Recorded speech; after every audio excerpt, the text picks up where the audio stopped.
Hey, you guys. I see you all in the chat already, and he needs no introduction at all. This is my very good friend, Raw Cloud, Love One. And this is actually really ironic. This is my last live podcast with a guest.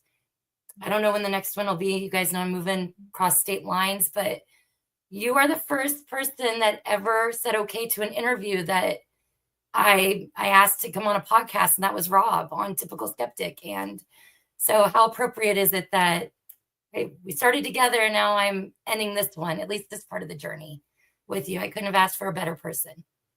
So I'm glad Absolutely. you're here. And hopefully you can return after you get settled in and do all the things that you need to do because we need you. You know, we really need you in disclosure. I need you guys. I was thinking about that, man. If I put on extra makeup, I was like, I won't cry if I'm going to look like, Hamburger.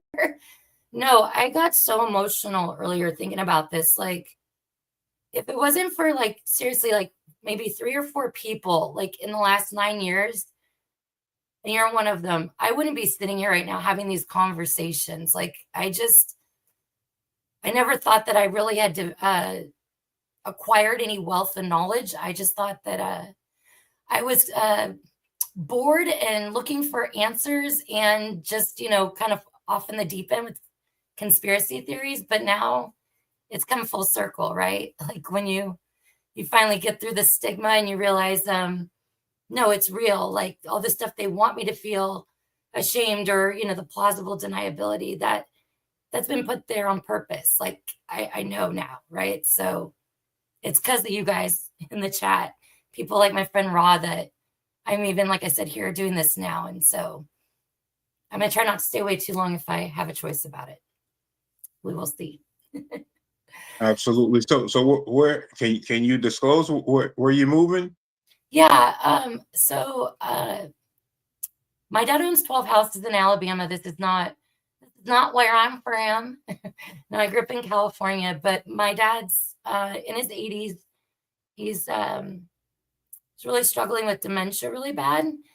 And in the middle of that, he's my landlord, but also I went through a breakup after 8 years with Aaron, who was my fiance. And so that kind of, both those things, my dad losing his shit and our relationship ending, kind of all happened at once. And so I know I'm going back to Oklahoma, where I spent 17 years.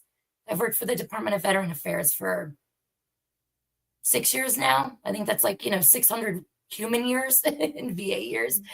So I'm going to be working as a caregiver. I'm moving into a community that's brand new, houses that were built for veterans. And so I'm hoping that I'm going to be living in the community that I can independently have clients that need a caregiver, need somebody to come in. I also do occupational therapy. So I just want to do something where I help people. Absolutely. And that could be another part of why you're here as well, because we are in service to others. And that's a part of the soul mission as well, to not only do other things with our star seed side, but to, help while we're here in other means within our human life. Do you think that there's a mix of the angelic human race is kind of what I saw a seeding of when I had my, I don't know, activation. I don't ever know what to call it. I had a really weird experience one night where I started channeling and seeing all kinds of visuals. And I believe I saw the creation of just the Milky Way galaxy. But what I saw was the seeding of angelic humans on the planet. And then I saw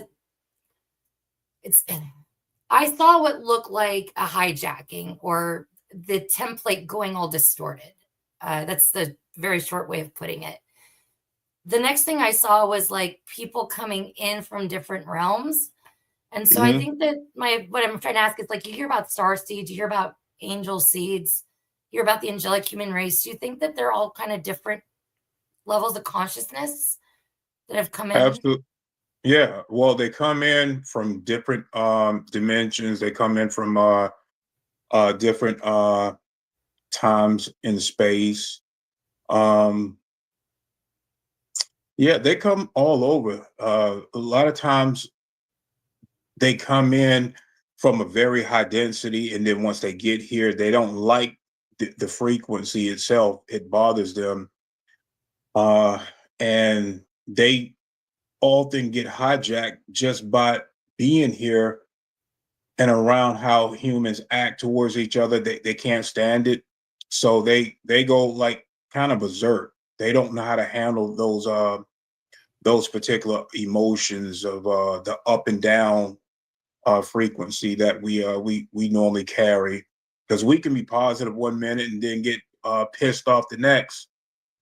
Um, so yeah, these higher beings, once they incarnate, they really don't like being here. They see from up there that, okay, Earth need help.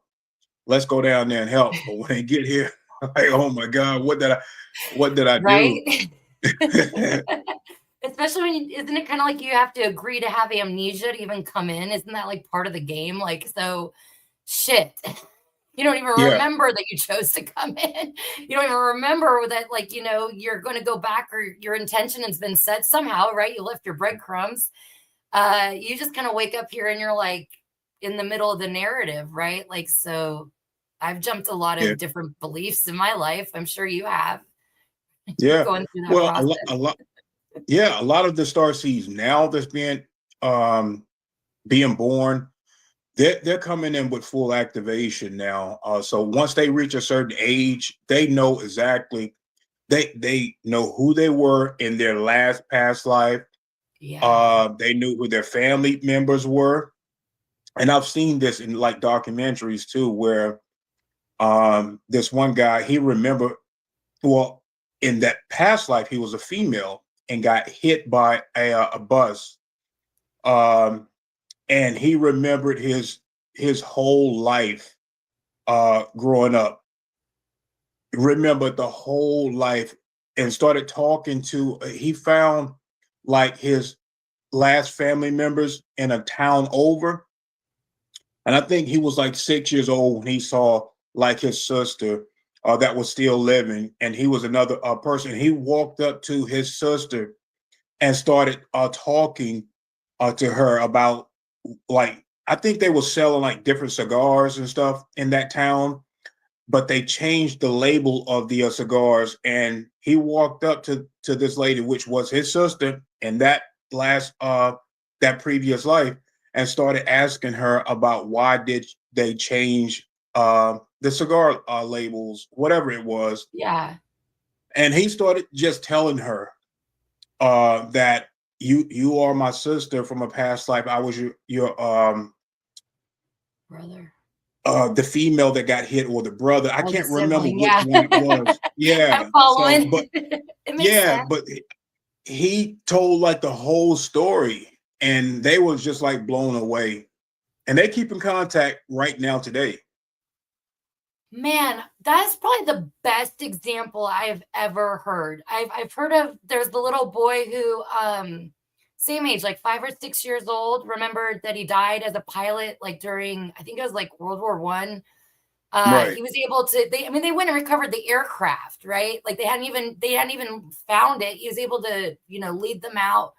He was able to give, names of on the roster and, other people that were on the ship that he was, part of their company. It was amazing, right? Like to see stories like that, but then to even have one where it's like so undeniable because um I used to be into like I don't even want to call anyone out because it's not a bad show. It's a show all about reincarnating and how life is a school and we're just meant to go through lessons over and over and over and over again, right? Like I'm sure at one point there was the school, like, template set up here. I just think that there's so much suffering in the world, and there's obviously a war going on, like a spiritual warfare. Absolutely. I do not deny Yes. that. So I don't think that Absolutely. would be going on if at least I hope not near a school zone, right? Like, Yeah. But you're but right. You're absolutely right. It's been hijacked, and it's been hijacked for a long time now. Uh, by specific beings that want to come in and rule. You know, they like worship, they like sacrifice, they like suffering. They feed off of that energy, like pretty much vampires now. That's been the word I've been saying all week. Vampire, not just energy vampires, real ones. Like Yeah. I mean, we already know what, like, I'll give you guys the best example. The vegan hot dogs that came back with not only meat in them, people meat. They totally skipped the vegan on that part. Like it, but that's what they're trying to do. Like they do it the Hmm. pharmacia, they do it with the filler in the foods that are sent out. And why is that? Well, because it mutates our whole brain. It mutates all of this. We're not Hmm. supposed to binge on humans. Yeah. Well, they're trying So to invert us as well. You know, once humans start becoming cannibals or cannibalistic, then we become like them. You know, they really do trick us with the ingredients that they put in our food. Um, they do it all the time, and we fall for it all the time. We need to start doing like real research on this stuff. And some of these fast food restaurants, like the Golden Arches, I don't eat there. Yeah, because of you guys know that what's inside that meat, right? you and I were right there on that one. Yeah, Yeah, it's not meat. Well, I mean, I guess it is, but I mean, it's like not what it says on the menu. absolutely. Absolutely. It's human meat. Yeah, It's human meat. I think her name was Coraline Corey. She did a documentary called A Tear in the Sky. I know Jason usually is like on point. He's my other person that's good at pulling references. I never say the name right. It's like Professor Emoto. He did the study on consciousness intention on water, right? They filmed or photographed it with like groups of people, and they were able to capture like crystal cells of like love versus Hmm. negative intention. Yeah. She did a meditation on water for like 10 minutes. It was controlled, it was a scientific experiment. She was able through her consciousness to completely change the components of the water. So that's like one Right. of the things I always tell people is like, look, even if you're not religious, you don't pray, you can meditate. Like you certainly feel love outside yourself, right? Like you love your animals, you like love your family. Hopefully you have love for someone. So if you can put that Yes. intent on that item, like it's not even about you, but for somebody else. Like I'm one of those people, I can do something for someone else. It's so hard for me to do something like buy something for myself, right? Like I think that's kind of like a service to others thing. But if I know that I'm like preparing a meal for someone I care about, or even my animals, right? Like I'll stop for a moment and I'll meditate or I'll bless my food because I feel like we're in a construct where we can really believe, almost like Peter Pan syndrome. So I do think that we have that ability. Absolutely. We are very powerful beings. I think humans have been brainwashed to look outside of ourselves for this other power source, this other holiness outside of ourselves. But we have that divine guidance, that divine power, and it's a part of our own soul matrix. It's who we are. We are not the body. We're the energy inside of the body. We're the consciousness that reside inside the body. And sometimes we don't even reside in the body. We're like this auric field outside, manifesting and controlling the body. Yeah, I have those days where I definitely don't feel like I'm in my body at all. you Yeah. know, I'm, I'm sure you remember KRS-One, right? The rapper.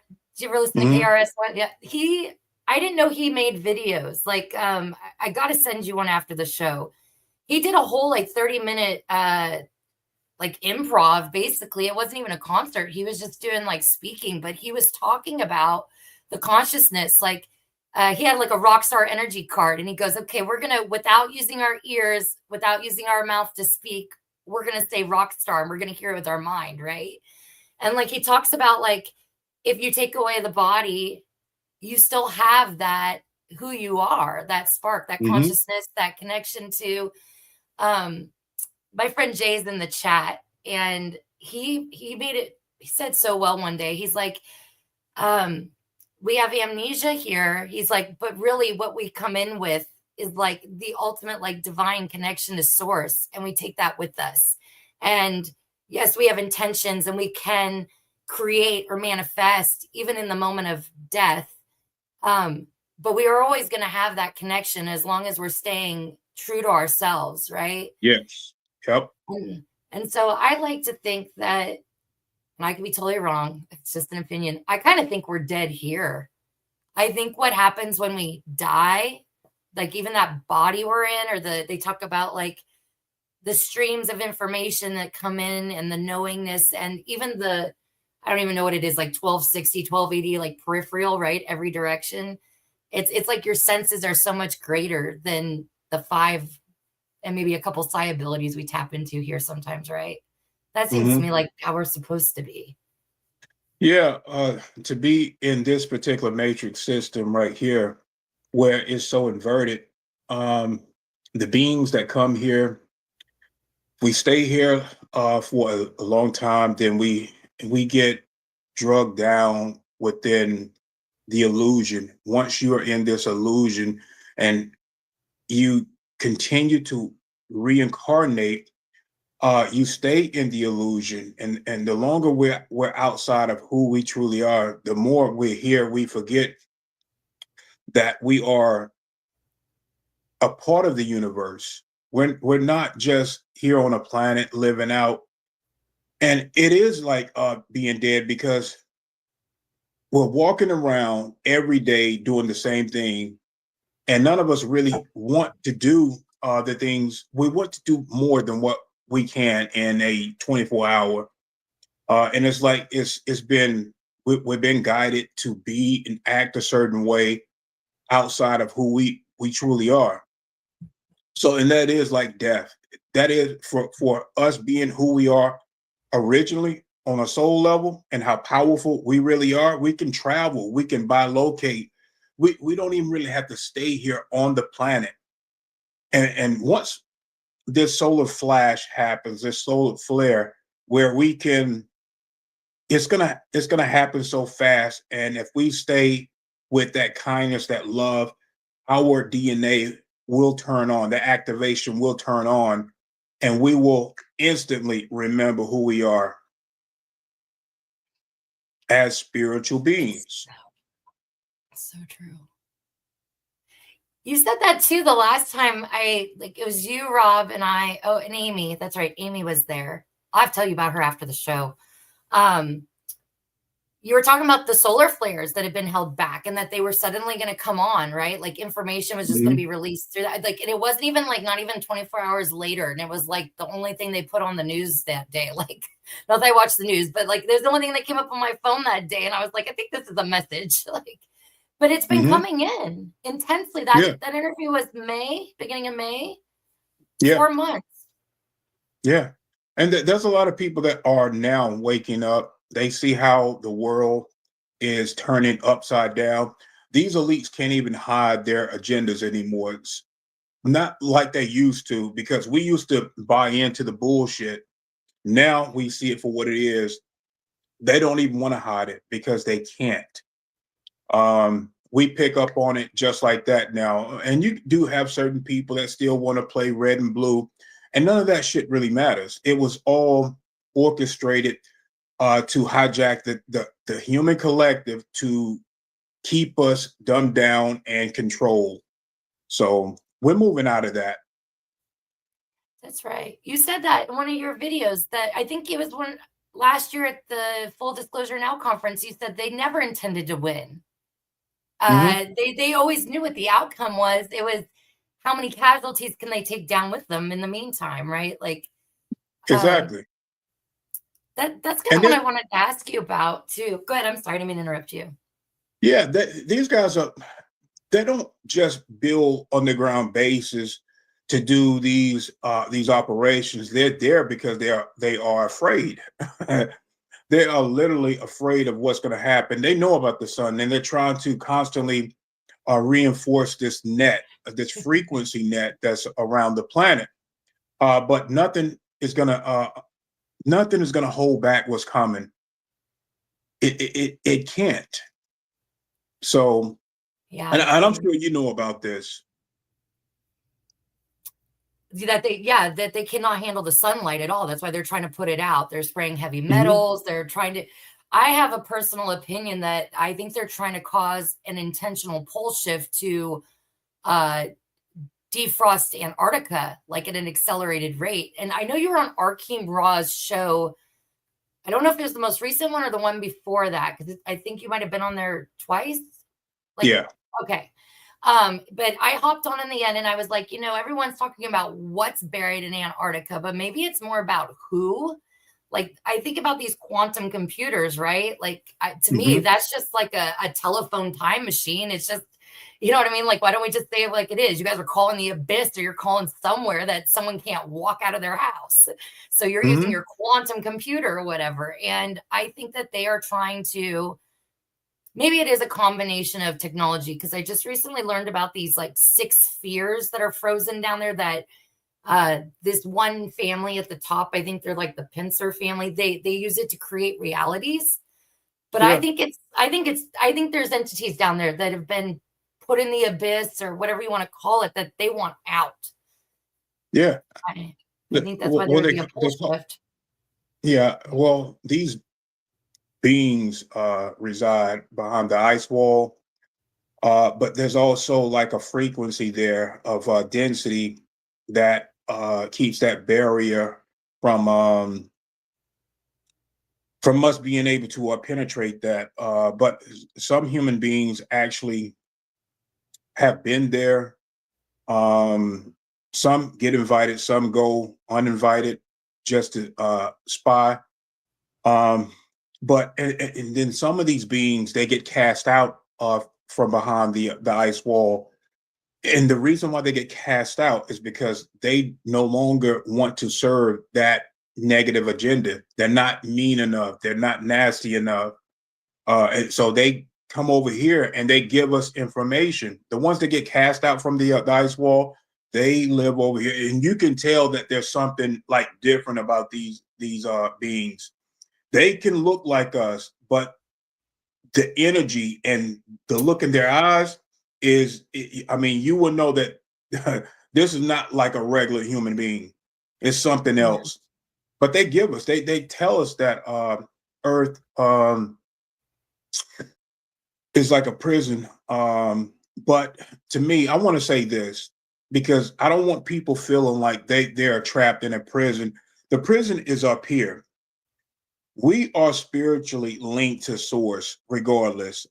We would never break that link. We can dim our lights by how we treat people, um, or how we treat ourselves as well. We can dim that light. But as long as you are if you living in your truth, you're doing what you're supposed to, in service not only to yourself but to others, then you keep that link regardless to our source. And whenever we leave, um, the trap is up here.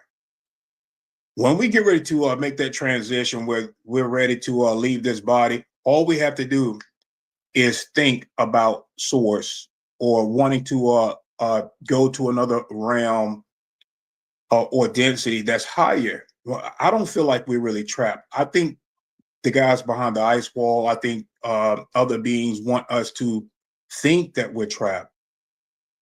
So it's not really a trap. They're trying to keep us trapped, but it's more or less a mental trap. Totally agree. I wanted to ask your opinion on something. And you said so many things. I'm trying to remember them all. Okay. So, you know that I was working with Renetta on using 528 hertz, or like a scalar wave, right? We were trying to figure out a way to penetrate it under the ground deep enough that it would create a circuit. And also, we wanted to go high enough up into the ionosphere that it would, create that whole loop, right? And it was a whole thing. Like, it was going to go basically faster than the speed of light. It was going to be the dominating frequency, et cetera. It was going to be the ultimate like light weapon, right? Well, one of the things that I had to research was if this is where we're trying to get the signal at, how many pathways are, what is it that we need to basically latch on to and reprogram, right? Like, are we talking multiple light spectrums? Are we talking inner Earth into like Mars? Like, so I started looking for that information, and I came from a background in telecom and worked for, you know, the three letters, the ATT, the DTV, the DSH. I worked for all those people, right? Of course, now I like UFOs, and I worked in satellites for years. I think it was a sign. But Yeah. basically, I came from that background, and what I learned was that they have basically since before AM FM radio, we'll start with like long range acoustical devices, low frequencies, all the way up to, you know, the stuff they talk about with the 2030 depopulation agenda. Every frequency has been spun on the public like, oh, this is more advanced now than we've ever been. This is going to be such a convenience. This is going to allow you to connect more. This is going to allow you to, you know, have music, or you know how they spin the technology. But also they like to use the fear mongering, like, oh, this is going to keep the country safe. We need everybody to be, you know, cavity searched before they get on an airplane, even though we're the ones that caused all the terrorist problems. Like, they do that, right? I'm being facetious, but what I learned in all this, the point I'm trying to make is that the human brain is incredibly influenced. Like, the brain waves can be reprogrammed and manipulated quite easily. Mhm. Even if you're awake and you're meditating, unless you literally are living out of the range of these 100% of the time, you're going to be affected one way or another. And now we know that they've put them up everywhere. Okay. So it's not just surface level. We know it's spy satellites. We know that it's under the ground. So do you think that, from what I've heard, that those that are truly, you know, walking in their truth, like you said, that are high vibrational, that are doing the best they can to purify the body and to use their intention so that they're manifesting where they want to go to at the moment of death, do you think that they're able to circumnavigate around those infiltrating signals, or even you know, the quacks and all that they're trying to Yes. give everybody?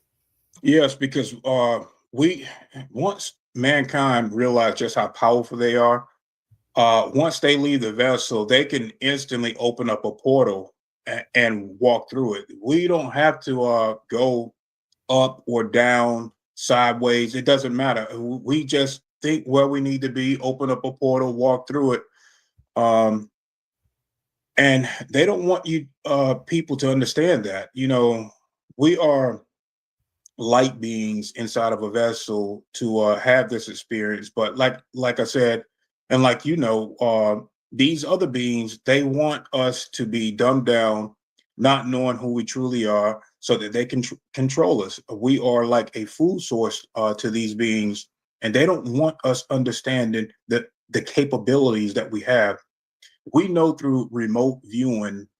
Once you reach a level of remote viewing, you can project your consciousness. And that's all it is. You're projecting your consciousness. But I do it another way. I actually leave the body where my etheric body is somewhere where I can pick up on everything around me. You know, I can sense everything around me. I can see. They can't see me, but I can see them. While the body is here, I'm actually there. So, and Are you it's, I mean, are you e- asleep or meditating? I can do this either way, and it's all done through meditation. I've done this before, and I think a negative force saw what I was doing, and it felt like a male energy, and it wasn't human.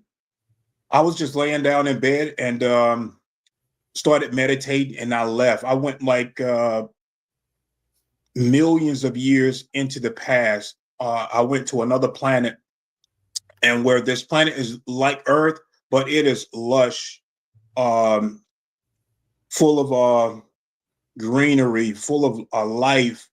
And this, I've seen this huge pyramid structure, like how, like the Mayans. almost like how the Mayans were back, the huge pyramid. And there was a huge black triangle. I'm talking about huge black triangle. Before I saw the triangle craft, I saw this pasty or white um, being, and it had horns. It had ridges all up and down the body. It had sharp teeth.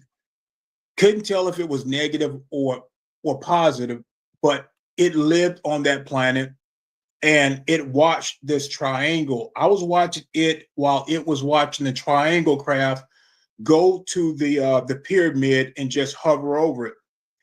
Once I saw that, something hit my window like extremely hard. It should have broke. And I think this was like a psychic hit, because if you use a psychic force to hit something really hard like glass, and you don't want it to shatter, you're just trying to scare someone, it won't break, but it will sound like it should have broke. That's how hard it hit. And it brought me out of the it brought me back to my body. So, and I was like, yeah, someone really did not want me being there on that planet. Wow. I just, sorry, it blew my mind. When I get really angry or really emotional, the lights in my house start turning off and on. It doesn't even have to be anger. It can be like really bad. Like I feel like my heart's breaking. It can be very bad pain, emotional pain, sorrow, suffering, whatever you want to call it. But I'm not even meaning to do it. I'm not thinking about it. It's like Mm-hmm. the emotion becomes almost like a temperature. It's like I feel like a wave of heat like come over the body, and Yeah. my mind goes blank.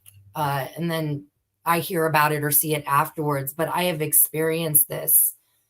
My friend Jay Skyrunner, who's in the chat, and my friend Cosmic Voice. So my friend Jay, he experiences like what you do. He is proficient in qigong, and he Mm-hmm. does some other disciplines. I think of. He says it's not martial arts, but I think it's like Crouching Tiger, Hidden Dragon. That's it's in my head. Yeah.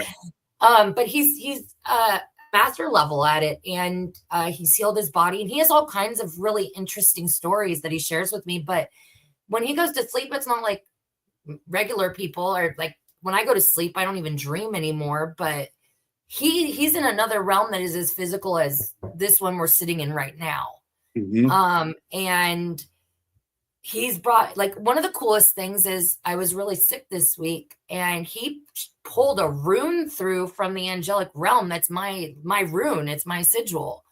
And like I recognize it now. Like when I saw it at first, like it looked familiar, and other people seemed to connect with it before I did. But even Aaron, I showed it to Aaron, and Aaron recognized it. And so I don't think it's by accident that this is happening to people. But do you think that the reason that you are experiencing it more vividly is because of the meditation? Yeah. Not only that, it's like my DNA, uh, lots of it is turned on. I meet with beings that you guys hear about from the history, like the Easter Island type beings, these Stonehenge beings.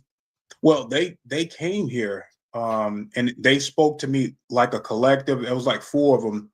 Now, the way they speak, you would think that they're speaking down to you, but they just speak like with authority. It's not The to be mean. Moai? It's that, Is that the ones? The Moai from Easter Island? yeah, yeah, Yeah. they're like the stone head. They look just like that.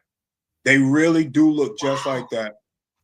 So they came just right outside of my the backyard, and they wanted to speak with me. Um, and of course, I stepped out of the body. I stepped out of my physical body, but was so I started to vibrate at their frequency, which made me physical. They are physical, uh, and they came to me and they was like, what makes you so special? And they did it like that, like, what makes you so special? And it felt to me like it was like they had like speaking with authority, but it wasn't disrespectful. So they after they said that, spoke as a collective, they projected like dead flowers by my feet. So I waved my hand over the flowers and I gave it life. And then I put my hand up in the sky and then I made it rain, giving it the nutrients that it needed. They leaned over, looked at the flowers being revived, and then stood back up like that and just went on their way. Like, no And that big was deal. it. No big deal. They wanted to know what made me so special and why. Um, like it's kind of hard to explain coming No, from it's not an my ego perspective. thing. Yeah, from my perspective to their perspective, but they just wanted to know. And I showed them. I'm not just here to do these missions. I'm a part of healing the land as well. Yeah. And Yeah. I've done that. I've got chased out of Africa um, by a witch doctor. I got chased out of Africa. And the reason why I was there is because these guys, I don't know if I told you this before, they were, killing animals. They were sacrificing animals to heal the land. The land was dying. So they wanted to sacrifice an animal to whatever God that they were worshiping to help heal the land. Well, that's non-sustainable. You can't kill an animal and take its energy and think that it's going to fix. It's like a band-aid. You're putting a band-aid over an Yeah. open wound. The wound is too big. So once you use up that animal energy, the land is going to go right back to how it was. So I went there and I started healing the land myself. Well, these guys got offended. The witch doctor got offended. Now, I will say that he had some very unique skills, and I was not there to fight these guys. He had two other apprentices with him that he was training. So once they got pissed off, I took flight. I took flight, uh, and I started flying over the land. Then they had like there was like a river with some boats there, and I was flying over the river. Well, his two apprentices and these other guys that he was trying to teach, they had skills too. Now they could run on top of the water, so they was running on top of the water, and they were trying to shoot me with poison darts. Well, the witch doctor, he had the most skills. He could take flight as well. So as these guys are trying to capture me and shoot me with these poison darts, I'm just smiling at them. And then, yeah, so I'm flying, smiling at them because I meant no harm. But they were really pissed off. They were really, really pissed off. That really sucks for them. No good deed goes unpunished, right? Yeah. I mean, So, I get that. I get that they're doing. They want to do well, but they're just doing it wrong. They really is doing it wrong. You're killing an animal when if they just learn how to use their own energy, they can use their own energy. You don't have to kill an animal. And I think the dark forces taught them this method, and it's been traditionally handed down through the tribes and families to do it that way. I would agree. I would agree. Yeah, absolutely. People are creatures of habit, right? Yeah. Especially if you live somewhere where, and I'm not saying that it's superstition because I totally believe in magic. I believe in energy work, but I do think that there is sometimes, well, there is a corruption in the way that certain knowledge has been, handed down, right? It's been kind of coveted over here, like my precious. And if you so happen to jump through all the right hoops enough times, maybe, just maybe I'll let you have a look, right? But it's like how you were talking about how they've inverted things or they've perversed it. Like, um, I think that part of the mastering of earth is that we are supposed to master the physical with the mental. Hmm. And Hmm. I think that I'm really glad the way that you were explaining it, because like that experience that happened in February, like, and I was shown a way, a solution to fix the earth. Like I remember like feeling like not stupid, but I felt almost like trying to explain it like to people like my family and stuff, like why would they pick me, right? Like out of everyone, why me? Like I'm definitely not the smartest person they could have picked, right? I think it was because where my heart was. I think it's because it Yeah, had nothing to do with me. It had everything to do with absolutely. uh the care for the planet, the animals, the future, the children. I don't give a shit about my life. If it's gonna mean no one ever has to live like this ever again, you know what I Hmm. mean? Like that's totally okay with me. Yeah, and that's why you were Gladly do that. chosen. That's Yeah. exactly why you were chosen. Because I see that in you a lot too. Like, I I gotta say, like, I know you're a dad. I bet you tell like the best bedtime stories. I bet your kids love your stories. Like, they're better than anyone else's, that's for sure. But when you tell them, it's like there's no like ego or jealousy there or any kind of like even how you just explained this story with like, the witch doctor and his ting ting wada wada bing bang. I don't know why that song went into my head. As soon as you said witch doctor, that's where it went. Movie. But you're talking about how like they had different levels, right? Like he had his apprentices, and then Yeah, he was, of course, the ideal of where they want to get to with their ability. But you were almost having fun with it, like in a childlike way. Like it was like, I'm just here. I'm here for the land, and it has nothing to do with you. And if you were here for the land, then it wouldn't matter who's doing it as long as it's being done and it's working, right? Like yeah. the I was end blissed goal. out.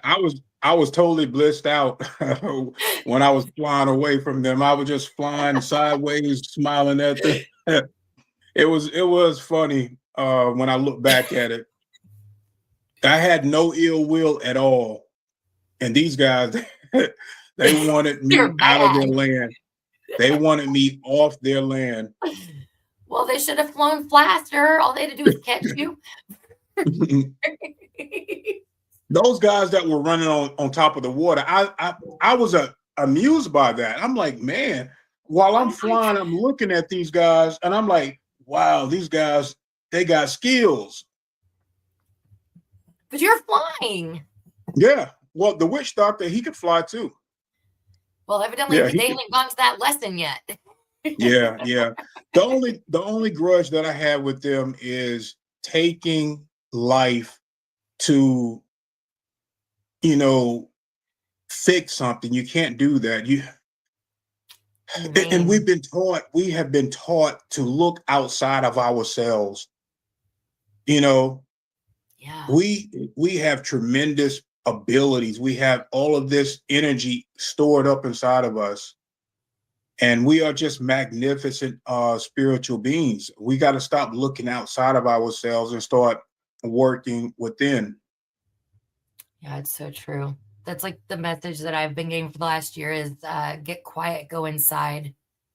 But it's so funny now. If I do just a little bit of like qigong or a little bit of meditation, boom, 24 hours, something magical happens. It's like, Hmm. Yeah. it's almost like too easy. Knock on wood. Not that I don't want it to be easy, but it's been almost so easy that like, I don't know why I ever thought it would be hard. Hmm. Hmm. I think it was something that didn't want me to try, but Yeah. I not to like go back, but to go back. So like no one got to hear like our little chit chat before we went live, but we were talking about like finding out who we are and remembering. And actually, it's really ironic because you're the guest, and then I've got people in the chat that have been my guests that have helped me like on this journey, right? Hmm. Like you guys have all been part of this for me. It's been really special. Like I'm really humbled by it, and I'm not gonna cry. But you were talking about how shocked you were to find out the time, right? Like the perception of time of when you first incarnated and up to now, like it's been like 5,000 years or something like that, right? I think you had said. Yeah. And I found, yeah, well, how I found out I've been here over 5,000 years is I was chasing these shadow aspects of myself, and it took me back to the biblical times of there was one shadow aspect of myself. It was a female, and then there were two males. Um, the female shadow aspect of myself is it started back then in the biblical days of how men used to treat women back then. Didn't really respect the women, did not treat them as equals. So that part of myself, and all three of them were running away from me. They did not want to integrate with me. They liked who they were, and I was like really like trying to chase them. You know how the houses were, how it was built in the steps. So I'm running up and down these not so stable steps, trying to catch all three of them just to heal them and integrate them back into me. And it wasn't. I think it was time for me to know about the shadow work, uh, because I just learned about shadow aspects. I had no knowledge of shadow aspects. I just learned this maybe about 2 years ago. I kept hearing about it, but I didn't like dig into what that was. I thought it was dark. That's why I didn't touch it. But it's actually something that has to do with trauma over time that has occurred and have not been healed. It has a lot to do with certain egos. Um, it can go into a lot of aspects, and I'm pretty sure you know a lot about the shadow work. You probably know more about it than me. I dabble. No, I know. I'm thinking of an infographic poster where it was talking about like the shadow version of ourselves multiplied by, whatever time is and reincarnation, that you can grow quite a collection of them. But basically, it's something that you have to heal. It's like almost like a fractal of the soul that is created through trauma or something. Obviously, it was very hard on the heart or the soul to go through, Yeah, right? It's like a yeah, tear. hmm That's from what I understand. I don't know. yeah, I and could be that's full of exactly shit. I don't know, you guys. no, that's exactly what it is. These shadow aspects of ourselves, they take on like a living trauma. Like they are literally real that you have to address. You have to address these shadow aspects, or they will in your next incarnational life. They will follow you. It will until you heal them. It will follow you. That is so my little brother. So my mom died when I was 9, and then my dad went to prison not too long after. He spent 8 years of my childhood in San Quentin, and my brother and I, literally my 13th birthday, I got put in foster care. So I had a pretty fucked up childhood, but for whatever reason, um, my heart was protected because I have no malice, I have no resentment. I definitely miss my mom. I'd say I miss her like crazy still, but um, I feel almost grateful for the things I went through because I feel like I'm strong. I feel like it's given me a lot of compassion and a lot of, I don't know, it just makes me care a lot more about other people and what they're going through. But my brother, who is 2 years younger than me, so I'm only 25 for 15 years in a row. My brother was 7 when this happened, and he was more like my son to me than my brother. By the time that there was actually a parent figure back in our life, I was emancipated out of the house, an adult. My brother was still a few years left in high school, and he is still at 38 years old living at my dad's house, never had a girlfriend, never had a relationship or a date, never had a job. Now he's really smart. Like, I hate to use the example of Rain Man because he's definitely more verbal. But like he taught himself the stock market and was making like hundreds of thousands of dollars. Like, I mean, I I couldn't. I could go to college to learn the stock market, and I wouldn't be able to do the stock market. He did it off one book, right? But Wow. he tried to commit suicide when I was 22. Raw, like I'd only been home from boot camp from the Navy for 2 days. I didn't make it through boot camp, so I was pretty, raw and upset about that when I got home. And I was also a newlywed, and the man I was married to had been cheating on me. So, like, it was a total shit show when I got home. And then my brother shot himself and lived through it. And I feel like he lived through it because I literally manifested him not dying, because he shot himself in the chest, like point blank with the rifle. And he went through, like, the doctor said that it missed his heart by like the thickness of like this. Like, it Hmm. was a miracle. Wow. And Hmm. he came home and never got any kind of support or help or unconditional love or anything that allowed him to heal or move on. And he's well, Mark is in the chat. Mark doused it. There's like a full possession going on at my dad's house. That's why I couldn't go there. Yeah.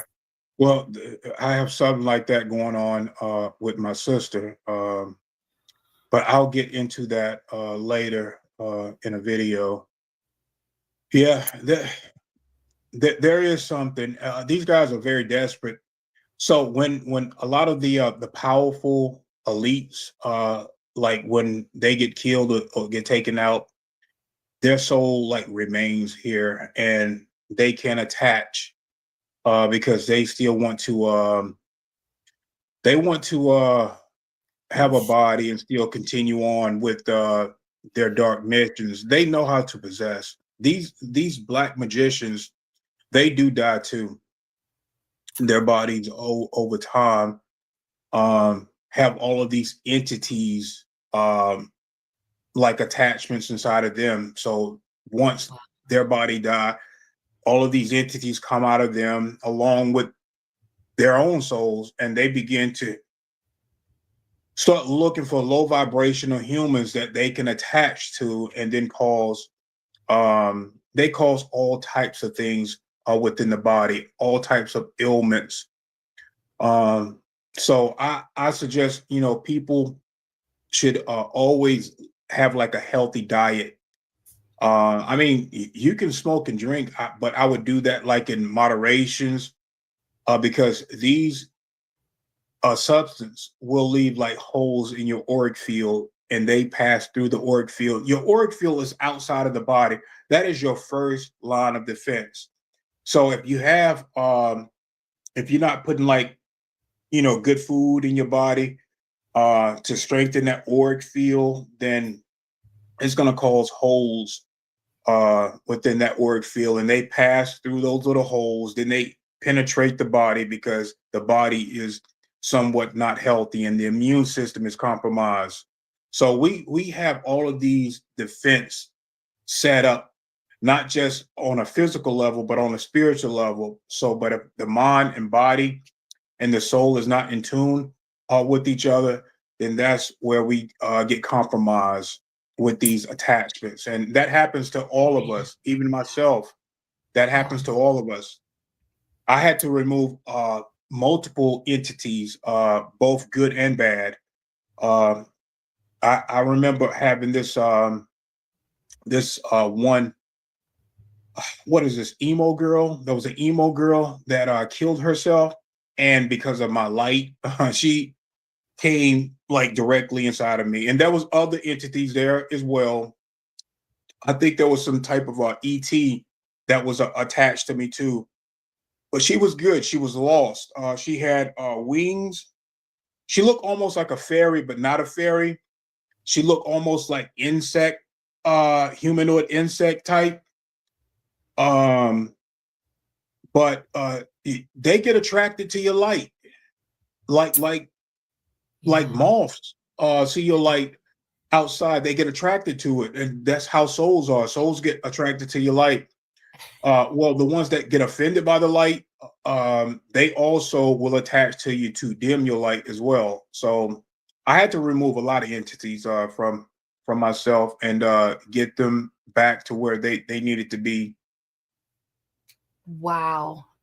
Hey, Jason, I'm so glad you're here. Um, Jason's here now.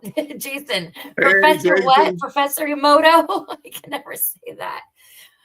Oh, and this one's Jay. Jay's a big fan of you too. I guess he used to Hey, talk to Jay. you. he said he had trolls in him. I mean, this is like a horror from like sex ed that they never taught us about, right? Like, they don't tell you about all these entities that can attach to you, and you don't even know why you're walking around feeling like shit. Yeah. And trolls can attach to you. Tell him, did he ever remove those trolls? um, oh, the trolls love the alcohol. Jay, do you want to pipe in? I don't want to speak for him, but Jay's one of my good friends. I talk to him every day. He said I can remember who I was after I removed the trolls and demons. Yeah. Yeah. So good. Well, I'm glad. You know, it's so weird to not weird, but like I remember having my heart just broken as a kid when my when my imagination was shattered, right? Like you cannot fly, you cannot move things with your mind, like mermaids aren't real, dragons aren't real.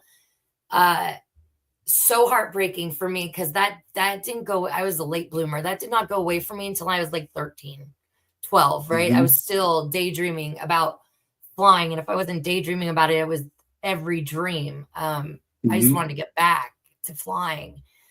Yes. So you could fly too. Nice. Yeah, I think when you talk about where you go with your friends, like you're in an avian and you Yeah. you communicate with like emotions and colors. I Yeah. I think I had a past life where I was like a Mark helped me figure this out. I had a past life in Triangulum, which is why I'm obsessed with that constellation because it was my favorite past life, and I was a big pterodactyl-sized, colorful, feathered bird. Okay. Yeah. Do you know this bird? Well, I've seen a lot of avians. One of my comrades was avian, and he tried to. This was when we were back in third density. We're in fourth density now. Well, back in third density, that's when Bush and the Clintons were president. And well, what happened? I think Obama as well. This is when Obama was president. I They tried to get me to go into fourth density. Back then, I was in third density. They tried to get me to a regressionist in fourth density timeline. So I was trying to go into the future. This timeline right now, the timeline that I've been talking about, where Anunnakis are ruling. Well, before we got here in this timeline, back in third density, they try to get me here. So I was going into the future, to where we're at right now, to Alba Wyman. Alba Wyman, she has a YouTube channel, but she does regression. She's very good. So they portaled me into this kitchen. I had my comrade. He was avian. He had the green feathers, big head, green feathers, and he had like a yellow streak, like Mohawk. Well, somehow they got a tip off that we were gonna be there, so we was already set up. We got set up, so it was me and my wife that portal into this kitchen along with um, my friends and comrades that was there. So my avian partner, he got shot in that density, in fourth density, and I saw him die on the kitchen floor, and that kind of like fucked me up. It really pissed me off. But they was telling me, "Raw, keep going, keep going."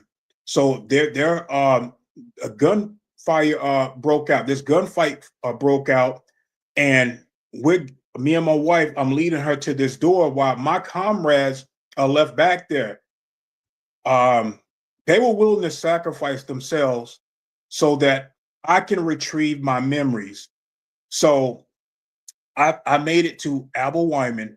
I knocked on the door down the hallway where this fight was breaking out, and these were regular police officers, but they had reptilian genetics.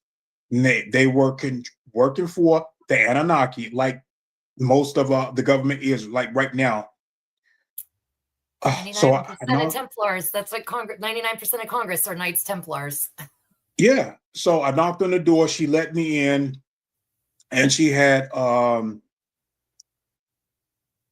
another girl there. I think her name is Gabriella, and she also have a YouTube channel. And there was another. She was a brunette, and the other girl was blonde. They both were assistant Abel Wyman. So the goal was to get me regress so that I can retrieve these memories. Well, these Anunnakis, after fighting with my comrades in this kitchen, they started knocking on door to door. Well, the blonde-headed girl um, got a knock on the door, so she went to answer it. I couldn't even get regress. You know, they had a tip off. I don't know who tipped them off, how they even knew that we were even there. So Abel Wyman she gave me a map. She said, "Here, I'm going to give you this map. Go to this location. I'm going to also give you the keys to this car. Go out the back door, go down the steps, and leave in the car." So me and my wife, we went. I got the map. The map was given to my wife. Uh, we went downstairs. We got in the car and we took off.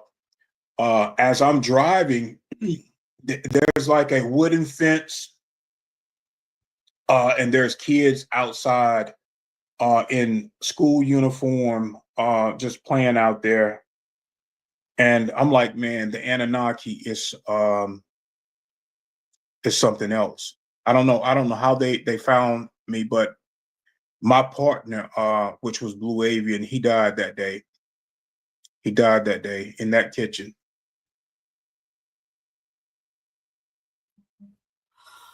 Oh, wow.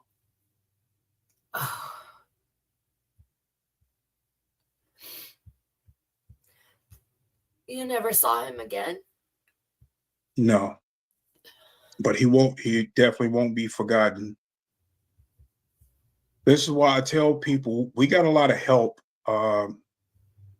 So don't think that that there are beings out there that are willing to die for us, just like I am willing to die for you guys. I actually came here to fight, and I'm gonna live up to that fight, and I'm not gonna let no one control me.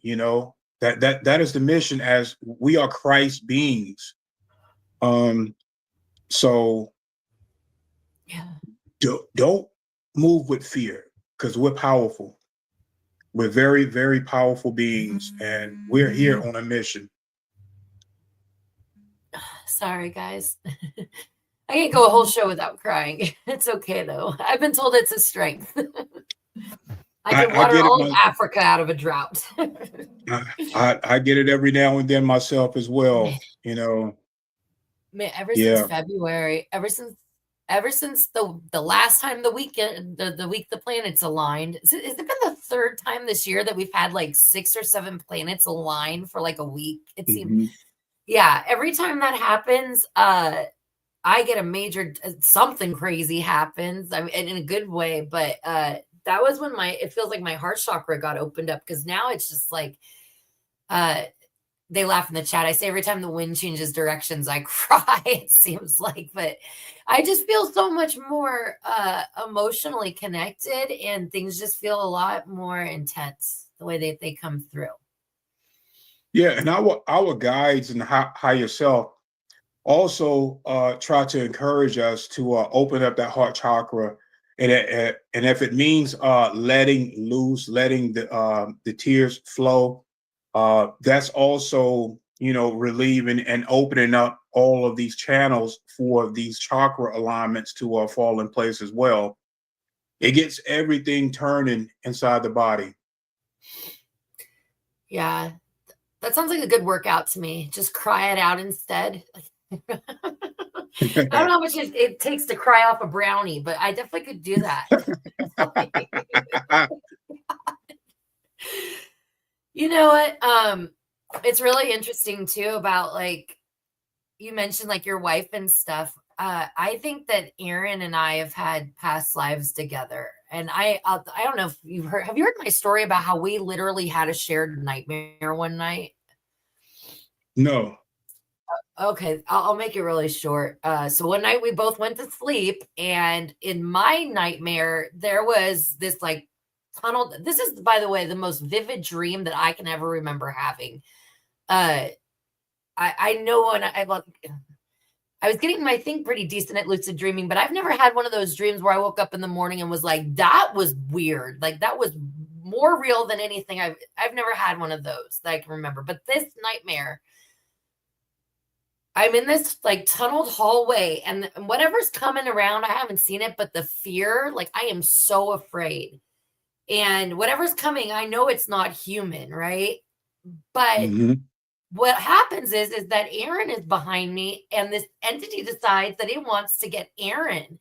And at that point, all the fear went out the window, and I was like, "The fuck you, right? It's like you have to get through me." And so I remember like pushing him like behind me, and like a portal open, and I'm like completely perpendicular to the floor, like I'm flying, and he's got me by my feet, and whatever the heck it is, I never saw it. Like I don't know what it was, but it was trying to pull me through, and we both woke up screaming at the same time, like out loud.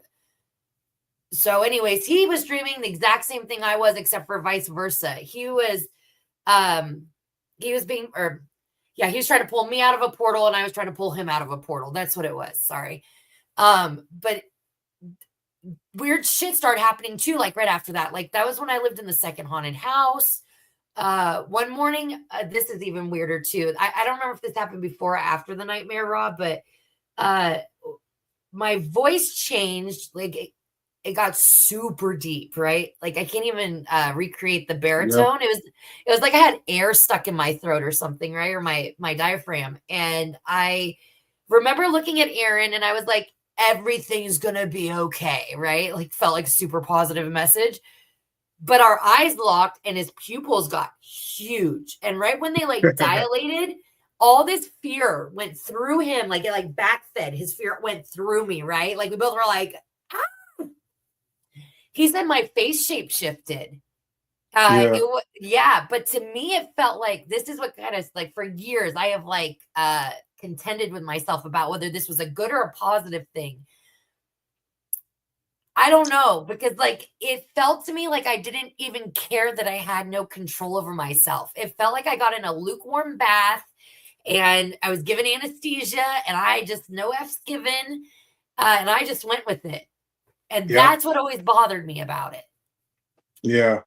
So when you have like a chance, like go deep with that, and then figure out what was that positive, negative, because you could have tapped in either something was either fucking with you, or you could have tapped in into like one of your who you were like in a past life, um because we've been many beings. Oh, I think I definitely was a man in a past life for sure. Yeah, but Yeah. you reminded me of this thing that happened before we bought this house. We had an apartment, and me and my wife, we was in bed, and she could sleep through anything. I mean, the house can fucking burn down, uh, or somebody can come in shooting, and she'll still be snoring her ass off. That's freaking, But that's great. yeah, yeah. So I'm I'm sure laying she down. appreciates you saying it like that. Yeah. Well, she's not here right now. Oh, if she was asleep, she wouldn't know what you were saying anyways. Exactly. So I was laying down beside her, and I was on my stomach, and I just kept feeling like really uncomfortable. Like I was in between states of sleep, but I couldn't get comfortable. And the reason why I could not get comfortable, my higher self would not allow me to go into this full sleep. The reason why, I kept hearing like down by my foot these two entities, and they had to be like maybe a foot tall. And I kept getting flashes of what they looked like. They were humanoid in size. They look almost like how your buddy says, like trolls.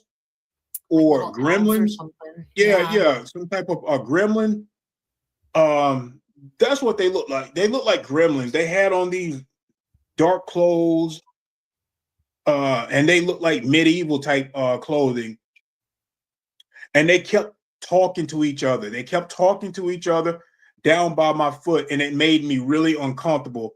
And I put up with that shit for a long time.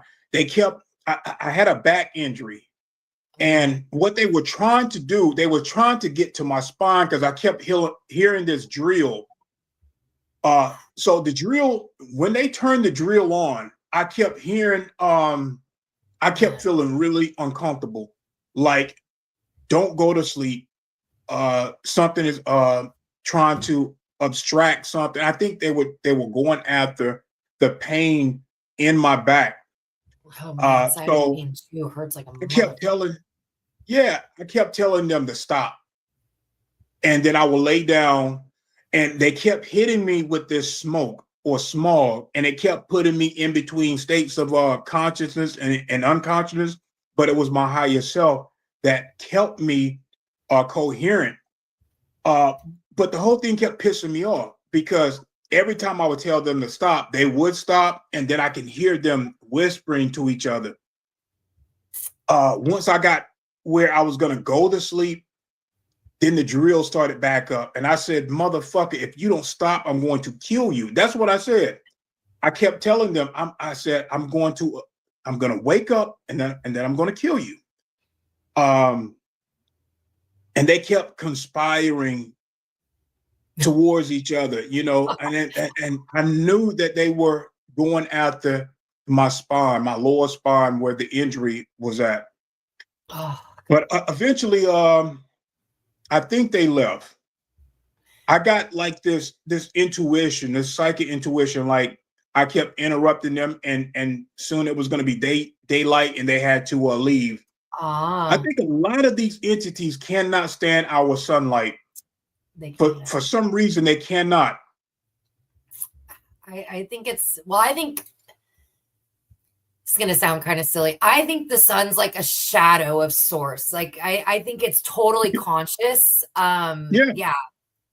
I mean, I know enough about I've learned enough in the last few years about how they utilize magic and energy and exactly what they're doing it. You know what I mean? They totally believe in this. They just want us to, dumb down and stop procreating, and that's it, right? Like we're just there to serve them. But really, while we're over here not paying attention, they are totally harnessing moon and sun energy and water and light Mhm. and all of that.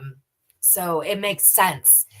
I think have you heard of the red shift? Have you heard of it? Like the Vatican has gone from blue to red.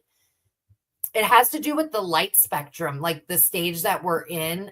These entities have been so long fallen out of source that they are, well, how do you kill an entity that was designed to live forever, right? Like it's Mhm. not dead, but it's you know, it's been a while since it's been to the car wash and had a good, cleaning or something, however Exactly. you want to look at it. But they're in that red light spectrum. The red light spectrum is where they're at. And it seems like they cannot. Are we frozen? Yeah, I Right. think I think you might be frozen. Yeah, I definitely come on. I don't know what's going on. This is weird. Whoopsies. Come on. It's that Oh high my gosh. energy you have. I guess so. Why do I always get like frozen on the goofiest face too, you guys? Like I'm always that one. I don't know. My whole computer's frozen. Hey, is your Wi-Fi working, Aaron? I don't know. I've lost my podcast. Yeah, I've got internet. This is weird. All right, hold on. Let me try this real quick. I'm sorry, you guys. Raw's gonna sing for us while I try to figure out what the No, heck is going on. I sing like you I'm at the don't want bottom of to. garbage disposal. So what the heck? I don't. All right, hold on. Just 1 second, you guys. I Or would maybe like two. to know what the chat think about those two little gremlins. Like, what were they really after? Like, what are your inputs on what they could have been after? I definitely felt like they were after something in my spine, and it had to do with that injury that I had. I don't Yeah. think, Can and you even see the chat? I kept contemplating whether they were trying to help me or harm me. I really don't feel like they were there to help me. I think they were trying to harness or harvest that pain in my spine. Was it sciatic pain? No, I got hurt lifting weights. Oh God. Um, yeah, and you know, I by me doing these military operations, I really don't have like downtime. Um, and you know, I just stress my body so much. They do that in the military too. Yeah, yeah. Aaron tore both his rotator cuffs, blew him out at the gym. I think actually one of them happened when he was in Afghanistan, and Hmm. they didn't give a shit. I mean, he literally was over there, lost a soldier because they did not properly outfit the armored vehicle the way it should have been. And this Yeah. was like the beginning of like boots on the ground in Afghanistan. He was a military police officer, but he lost his eardrum because of a mortar that went through the vehicle. And sorry, guys, this is really vivid. Pretty much decapitated his driver, who was only 21 years old and had a child at home. She never came home, but he blew his eardrum out from this mortar explosion, worked for 2 days before they life flighted him out. And then they basically barely patched him up, and he demanded to go back to Afghanistan because like his company was there. He wasn't going to come home without them. But I say all that because they say like your military friends are different than your civilian friends, right? Like the way you bond, and Yeah. they are your family, and the military will put you through hell, but you will put yourself through hell for the people you care about there. You're not going to let them go out there and be alone. You're going to be right there beside them, and in the meantime, you use your body as a way to pay for all that energy, right? Mhm.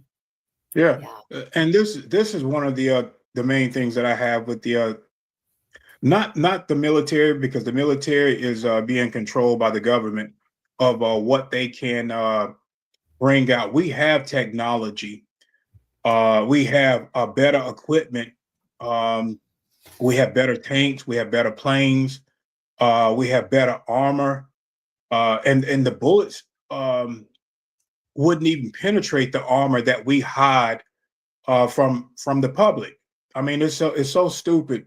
Now we even have med bed technologies that can heal any injury Yeah. over time. You know, it's just crazy how we are being controlled through you know, these beings that hide behind the government structure, the ones at the top.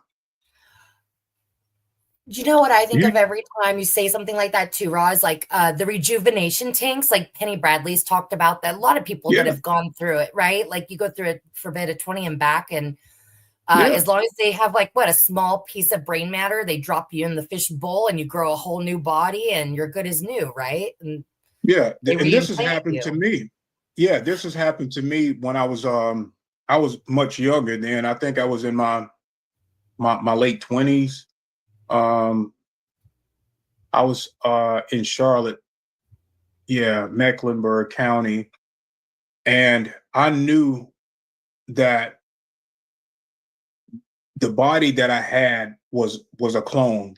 I've only lived in a clone body one time, and I later found out that when going on one of these missions, and I can't remember, was it for the our human military off planet, or was it for the galactic councils? But my body got destroyed, and they put me in a clone body temporarily.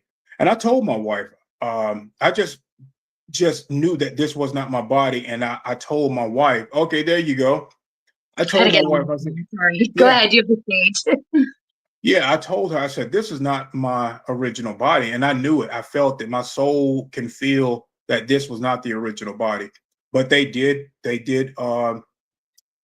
fix my body, and my soul integrated right back to it. So I wanted to ask you something too about that. Like, so Michael Jocko, who I think was part of like SEAL Team 6, I saw him on Gaia many seasons ago. I think it was Cosmic Disclosure, right? And he was one of the best people I heard up until that point talk about a 20 and back, and it didn't sound like it didn't sound made up. It sounded legitimate. It sounded like there was authenticity there, right? Like it hit a little different. And he talked about how before he even was deployed, whatever the term is, I guess you're still deployed up there, right? He said that he was given training on what to do if he were to lose his body, and there was going to be like a 30-day period of time while they had to, you know, grow him a new one in a rejuvenation tank or whatever, right? Yeah. How do you, I mean, that just blows my mind. I mean, I don't even know where to go and ask you on that. Well, what do you think? You've experienced these things and you've retained some memory of it. Like, what do you think about the whole them training you to stay put? Yeah, it's real. It happens. Let's just say if your body's completely destroyed, your soul is no longer in something that it cannot hold on to.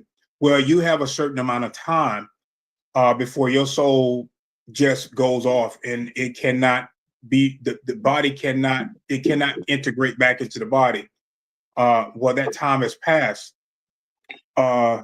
So these region tanks are developed to speed up that process of growing back the whole body. It does. All it needs is a certain amount of flesh or something that belongs to you that it can start that regrowing. And I think that's Draco technology. I don't know who they stole it from, but it's their technology, and they gave it to the Germans. Would you like to maybe find out the answer to that question? Yeah. If Mark, I don't know if Mark is still in the chat. I'm sure Cosmic Voice has some opinions on this. This is something we actually talk about. So Mark has become a really good friend. He's been on, I think I've done 2 episodes with Mark. Anchor Haven, J Scan Runner and I, and then one with Mark and I by myself, but Mark does douse. And if he's still there and he wouldn't mind, could you find out? I guess what would be the proper way to ask that question is how that technology was obtained by the Dracos. Okay, so Cosmic Voice says, yes, the Zeta Grays technology from around now. Is this the potential technology that was stolen from the Pleiadians, Phil?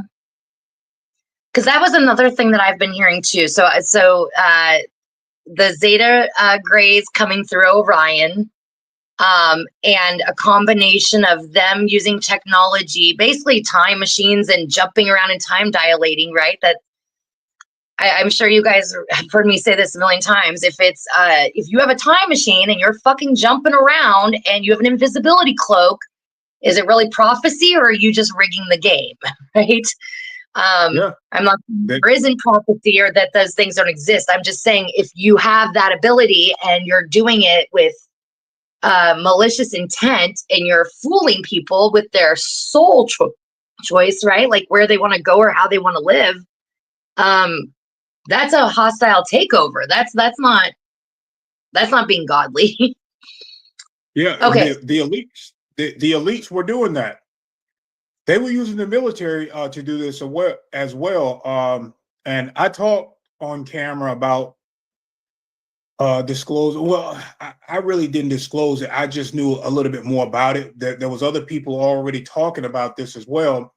And yeah, they were going in, tampering with time. And it was causing a lot of the Mandela effects. You cannot go in and change something that was already in line to take place, because it's like rubber bands that are snapped back in a major way. And you will notice these Mandela effects are taking place. Everyone around, and it affects not just a demographic area, it affects the whole planet.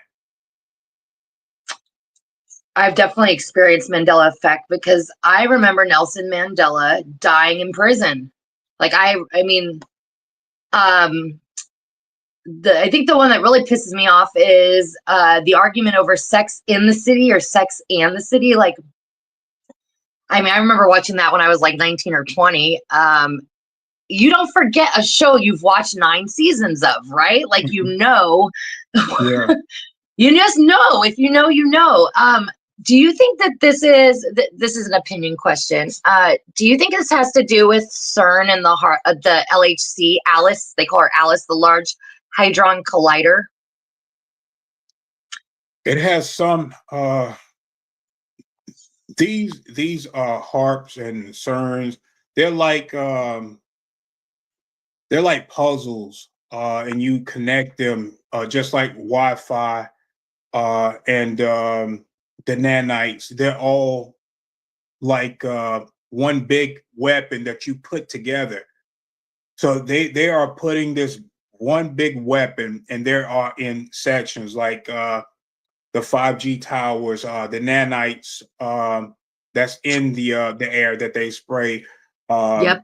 um, Ion weather channel. modification system, HARP. There is one big weapon, and they're trying to put all of these pieces in line, because CERN is this type of weapon or machine can take a whole planet.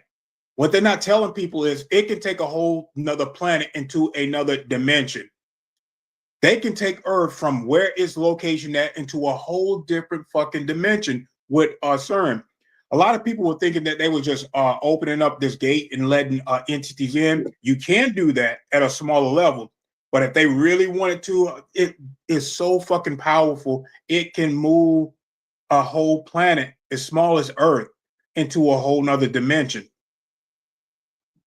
Does it All look like they a need, big wheel or like gears? Like like a globe without a globe in it, like the frame of a globe. Those like rings. yeah. Yeah. I would, Holy shit! yeah. It can open up. It's Uh, constant too. it's almost just like a fucking portal machine. That's pretty much what it is. It can expand, but it can also contract and decompress us as well, to absolutely nothing. It's a very dangerous machine. I don't think humans should be fucking with that at all. They really should not. And I think that these federations are watching over that machine. I think it had to be turned off and it's being monitored, just like the nuclear weapons. And a lot, look, there's a video out where these smaller crafts from the federations are knocking out missiles. I don't know if you've seen those missiles being downed. Yeah, I've been watching the spy satellites too, all the ones they've been launching as well. yeah. So they're knocking down a lot of the missiles from overseas. This war that's going on. A lot of missiles that they shoot. I don't know who's shooting these fucking missiles. I don't know if it's our guys or their guys. They're all But hiding. yeah. So, and we shouldn't even be in this war that's going on. It's just another takeover, you know. Man, I am in shock. The last couple episodes I did. All right, so I told you I had that weird download like right after you told me I would remember, and I sat up in bed at 3:42 a.m. and the thing that I was like connecting about was okay, so I have a couple like drawings of artwork of these things. They look like, I guess the best way for me to describe it is they kind of remind me of like the Ophanim, or what they say are the thrones of God, the wheels with the eyes, right? Mm-hmm. I found a statue of one, a real one that exists here on Earth right now. And before I even made the like connection that I think it's a time machine, the first thing I thought was this thing is conscious. It's totally alive. Mm-hmm. So I sent it to Mark, and Mark came on the show and talked about it, and he said, yes, it is conscious. It is a time machine. He basically said that what's going, and you can go back and watch this. I can send it to you if you want. He doused it. And Mark is really amazing. Mark was like connected with people like Russell Targ, and he almost went the route of like SRI, Stanford Research Institute. He went through and did like the evaluations and stuff. So he's very well connected, but he chose a different route. He chose the path of, I think, service to others is how I'd put it. Still very intelligent, still very much involved in science, but he humors me and writes me almost every day and answers all my questions for me. And I asked him about it. Go ahead. I'm sorry. Go ahead. That's the guy that you sent the link to me, right? Do he have a channel? No, that's my friend Steven on BG Cast. Okay. Mark doesn't know. He did come on though. He was Miraculous Mark was the name of the episode, and he goes by I Mark One. Echo Yankee Echo. Yeah. I'm surprised he's not in the chat right now because he usually is, but he's in Canada, so we have a little bit of a time zone difference. But he basically did douse it, and he said that Putin is totally rebelling against the Luciferian Brotherhood. He's not down to go along with the agenda, and that they in Russia are trying to activate this. Excuse me, they're trying to activate this one or whatever that's like frozen, or I don't know the state of consciousness it's in. Mm-hmm. But that's what I wanted to share with you. And I don't know if you've seen this picture of this statue before, but I hope I'm describing it okay. The only way I can describe it is, like I said, the wheels with the eyeballs, or it looks like the frame that holds a globe without the ball in the middle. Yeah.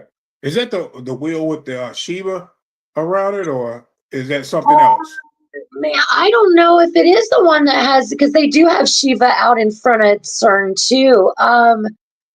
No, I think this one is totally, it looks just like a globe, like they forgot to put the globe in it. Is the only, I will send it to you. I was trying to figure out how to do it on the screen now, but I've never done this on my phone before, so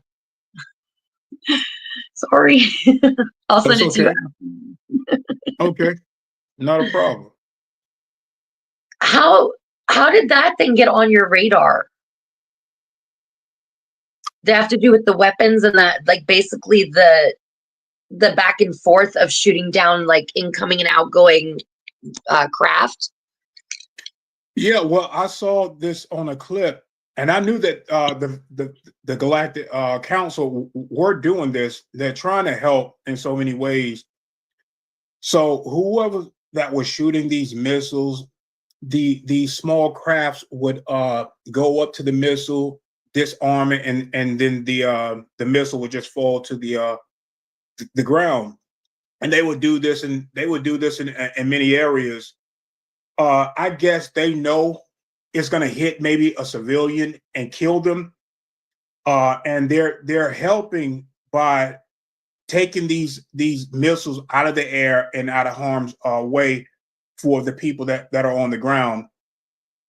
So, and I wish that they would just go ahead and just, if it was up to me, I would just get rid of all of the cabal members, get rid of every single one of them that's on the planet, and then give humanity this new start, and then bring in positive beings to help, with that spiritual growth, helping us activate the dormant DNA, which they call junk DNA, so that we can be more connected of who we are and start to remember who we are. If we can do that, man, the planet will grow. It really would. I love that. I think that you're absolutely right. I don't think that humanity has, we're going to make fun of my dad for a little bit, just a second. I say this to his face. He thinks Bill Gates is a genius. He thinks that it should be the president of the one world universe, that there's too many people on this planet. We have ran it just beyond like recognition, cannibalizing it with fossil fuels. Like he thinks that humanity has gotten in our own, like getting in our own way, right? Like he's not He's not into Yeah, looking at, and he doesn't want to hear the noise, right? Oh, and yeah. I gotta add the cherry on the cake.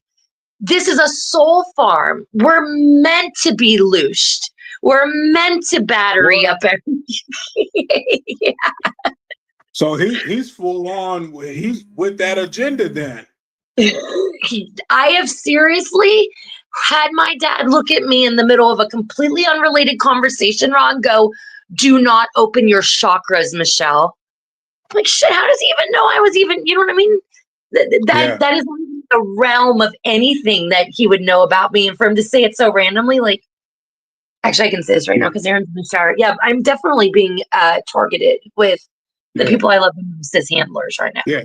It Yeah, happens all the time. yeah. The family line on my father's side is all pretty much in the occult. Yeah. So my father. Let's just start with my grandmother. My grandmother, uh, she was married to my grandfather, which was blonde hair, blue eyes. He grew up in the that Navy time, and they all were in the occult. My father learned this dark shit from them, and he wasn't raised by his real mother. He was raised by his grandmother. He was raised by his grandmother. So actually, that's my great grandmother that he was raised by, uh, and his father was blonde hair, blue eyes. My father's half white.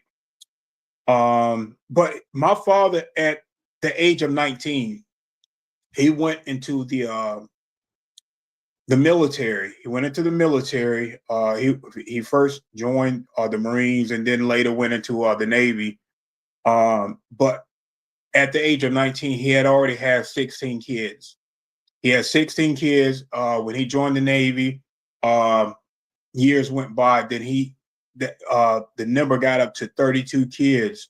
So he had 32 kids, and 75% of the females on his side were molested by him. And my sisters, we stay in contact with each other, and they don't have anything to do with him. Only one of the females go over to his house, talk to him, and that is my sister on my mother's side. And she didn't get treated like that, and that was because she didn't grow up on that side of the family. She grew up on my mother's side like me.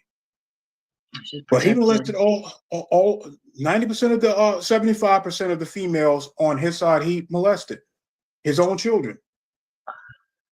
Yeah, and he lives with that guilt. And my sister, on my mother's side, talked to my sister on his side. I don't want to say their names, so I'm not going to say their names.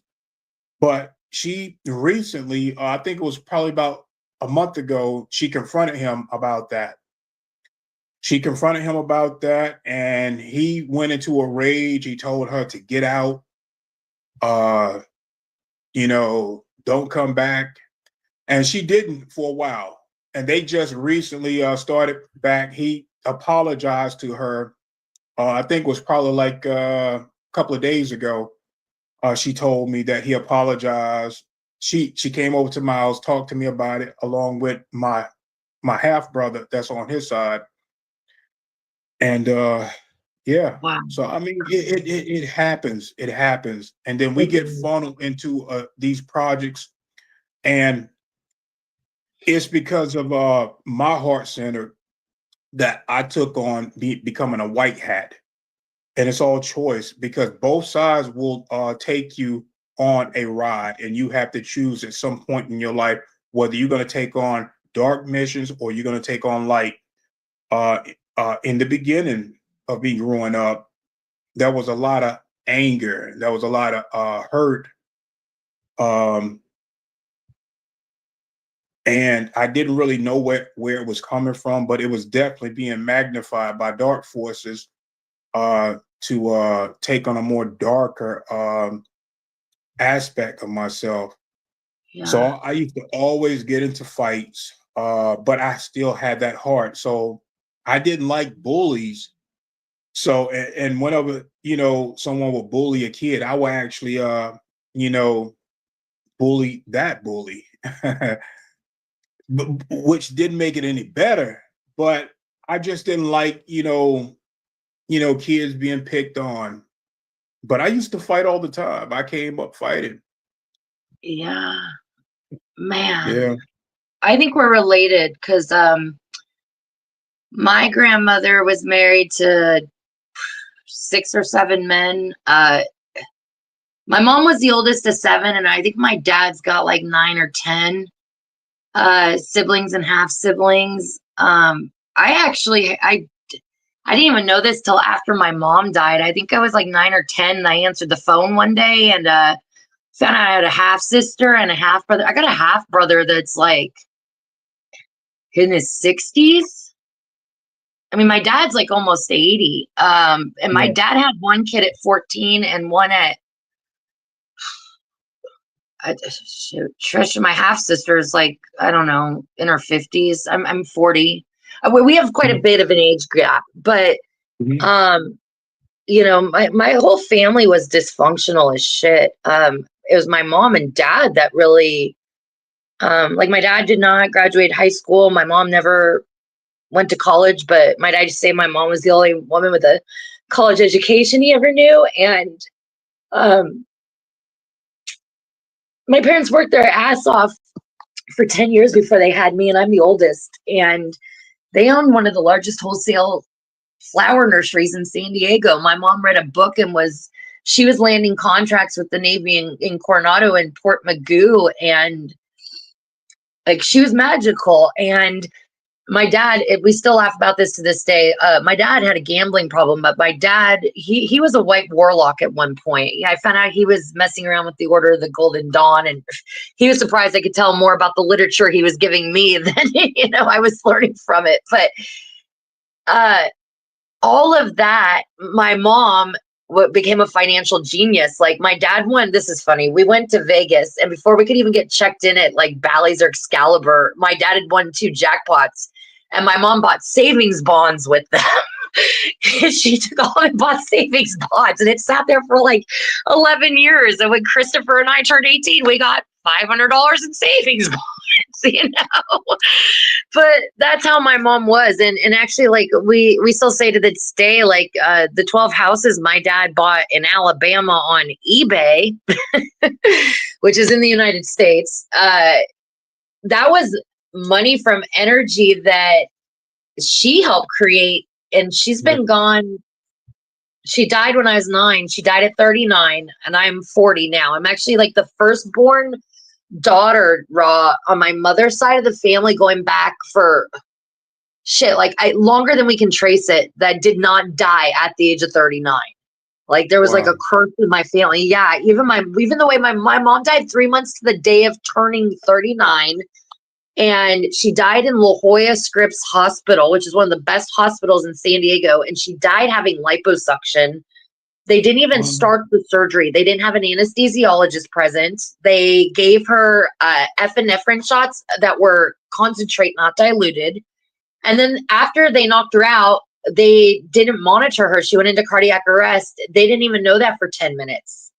So, yeah, I'm not saying all this like because I feel bad for myself. I'm saying all this because there were forces at work there. Because right before that happened, like, and how, here's the thing, how you've had surgeries, you don't go in the middle of the night to go get a major surgery done. Like you go early in the morning, right? You don't eat. Yeah. And they have a team there, right? They're about to pretty much kill you. So they want to make sure you're going to come back. They waited 10 minutes till they started CPR on her, but they basically blew her heart valves out trying to bring her out of this cardiac arrest with the medication. They tried to bring her up too fast. And But when they did finally call for paramedics, this was a medical like closet that was connected to the hospital, right? Like the doctor's office. Um, they couldn't even get to her because the elevator stopped working. They just couldn't physically get to her, like no matter what. But before all that happened that afternoon, before she left to go to the hospital or to go have the surgery, I come home from horseback riding camp, and I will never forget it. I was sitting at the end of the table. She was at the other hand. Had the calculator. She was doing the bills. And she made this one-off comment to me about how she was going to the hospital that night and she'd be home in the morning. And I lost my ever-living shit. Wow. I knew she wasn't coming home. Yeah, in fact, that was the last conversation I had with her was, I hate you for leaving because I know you're not going to ever come back. And she didn't come back. And that was the day I started having full-blown premonitions of shit before it would happen. And Yeah. I think you've gone through that too, probably in your life. You just know when shit's going to happen a certain way. Yeah. My mother, she actually died in my arms. And it was so crazy. Like a month before she passed away, I sat up on the side of my bed and I spoke with God. I said, God, if and when you take my mother, I want to be there. I said, that's all I want. I want to be there. And my mom, a week before she passed, we had made plans because I had a brother that passed away. I had a sister and an uncle that passed away, and she wanted to go to the gravesite a week before she passed away. Now, I didn't know that she was going to be passing away. No, nobody knew. She was going to dialysis. She no longer wanted. Yeah, she no longer wanted to do that because they told her at some point dialysis was not going to work for her. Her So kidneys. she made a decision to stop doing that because that machine was like really pulling on her heart. So she would go and then she would just refuse to get that treatment. She was like 74. She was 74. And I told my mom, I said, Mom, this is your life. I'm not gonna I'm not going to let anybody force you to live out your last days on earth. I want you to do what you want to do, Yeah. live your life how you want to live it. And I was actually put over um, like guardianship over my mom um, Wow. to manage and make sure that everything that she wanted done to happen. My sister, she didn't want to do it. I thought that she was older than me, that she would do it, but she didn't want to. So I said, okay, I'll do it. I'll take care of that. But a week before we had planned on going to the gravesite, it rained that day. So I said, Mom, it's raining. We'll go another time. So instead of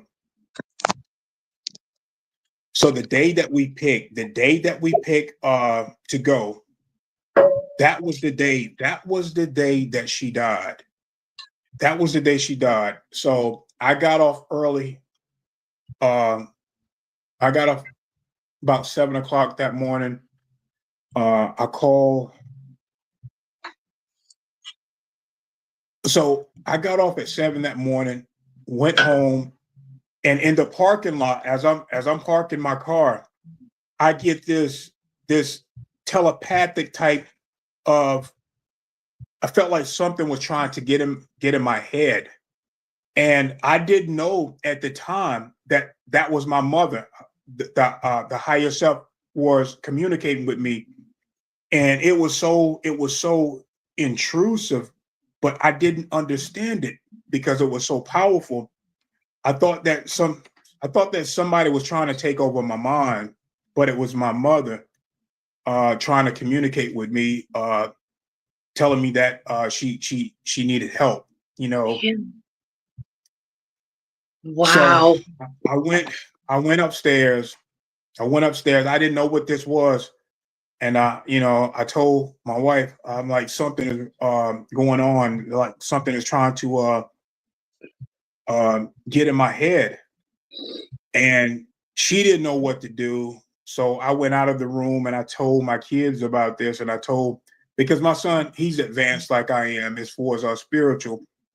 And I told my son and my daughter, I said, touch my head, pray over me right now. Yeah. And they started praying for me, and it backed off. So I laid down. I was able to get some sleep, and then my brother called. He was like 24-hour care. Like, he stayed with my mother, so we both, were managing my mother's care. So he called me and wanted my mom to speak with me. So I said, Mom, everything okay? She said, yeah. She said that I just need some help. And I couldn't understand what she was talking about, because at the time she was, like, my brother really had to help her, when she went to the bathroom. Yeah. Yeah. So he had to help her whenever she went to the bathroom, take care of her in that manner. And she was, using the bathroom. And I thought maybe that's what she was talking about, that she needed help with that. And I said, Mom, James, he's going to help you. He's going to, like, when you finish, he's going to help you. And I said, don't forget, I'm going to be over. I'm going to be over there. This phone conversation happened at 11 o'clock. I think it was 11:11 when we talked. I remember that it was 11:11, and that number it came up when my sister passed away too. My sister Angela passed away like a year and a half before my mom did, and it was 11:11. I was on my way to work. We knew that she was going to pass away. And we went to Greenville to say, our last goodbyes. The doctor wanted us to come and see her. So the family, including my mother, we all went up there. My brothers and my other sister, we went up there to see her and speak with her. And when she was talking, my sister Angela was talking to us. I mean, you would think that she's not going to pass away. Like, she's not on death's door. Yeah. She was coherent. She was talking. And I told my sister, I try to encourage her. I said, when you get better, even though the doctor said that she was not going to get any better, like, she gave up. The doctor words was that she gave up.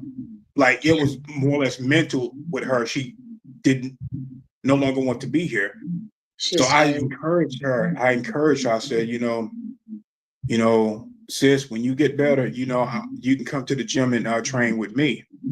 I was trying to encourage her to change her mind on wanting to leave out. Well, 2 days later, I got the call. And it was 11:11. I was on my way to work.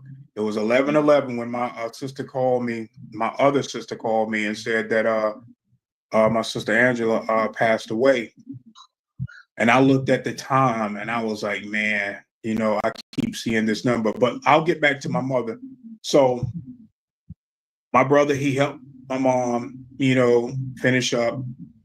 And I said, Mom, I'm gonna come, over there in a few more hours. I'm gonna lay down and get, some rest.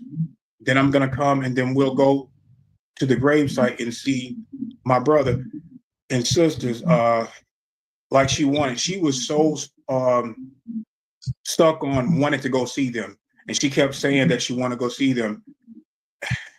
When I get to my mom's house around, I think it was like 1:45, I got there, and my brother, he began to bring her out in the wheelchair, and then she just started crying, So I got out of my truck and came over to her, and I got on one knee. I said, Mom, what's wrong? She was like, I said, Mom, you hurt? Are you sick? She said, no. She said, I said, what's wrong, Mom? And she looked at me and she said, I'm about to go. Soon as she said, I'm about to go, her breath started changing. Like she was just waiting to give permission or see you. Yes, she waited for me to be there. She waited, and God kept His promise. You know, when I sat on the side of the bed a month before she passed away, I said, God, if and when you take my mother, I want to be there. And I was. They made sure that I was there. She didn't have to wait, but it was in the agreement that she did wait. So when I started seeing her breath change rapidly, I told my brother, call the paramedics. And I took her back into the house. And it was like instantly, I knew what to do. I knew what to do. And that was another purpose of me being there as well. I held my mother in my arms as she's now looking back at me. She's looking back at me. Her eyes are focused on me. And she's just breathing in and out real rapidly. You know, like how we do, she's going through that death ritual. That they call it the death rattle or the death. Yeah, and she's like she's taking an air, and what that does is it opens up the third eye. All of that air that she's bringing in is like a form of meditation. Yeah. She's opening up the third eye, and I said, Mom, I said, you are the queen bee. She used to love me calling her queen bee. I said, Mom, you the queen bee. I said, don't worry about it.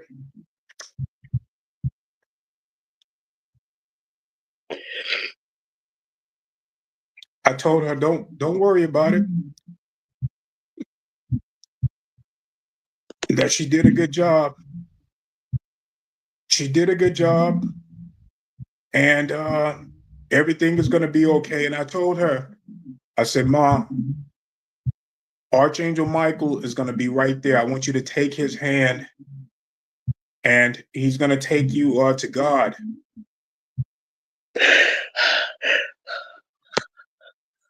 And I held my mom, and by that time, the paramedics, they showed up, and they was like, how long has she been like this?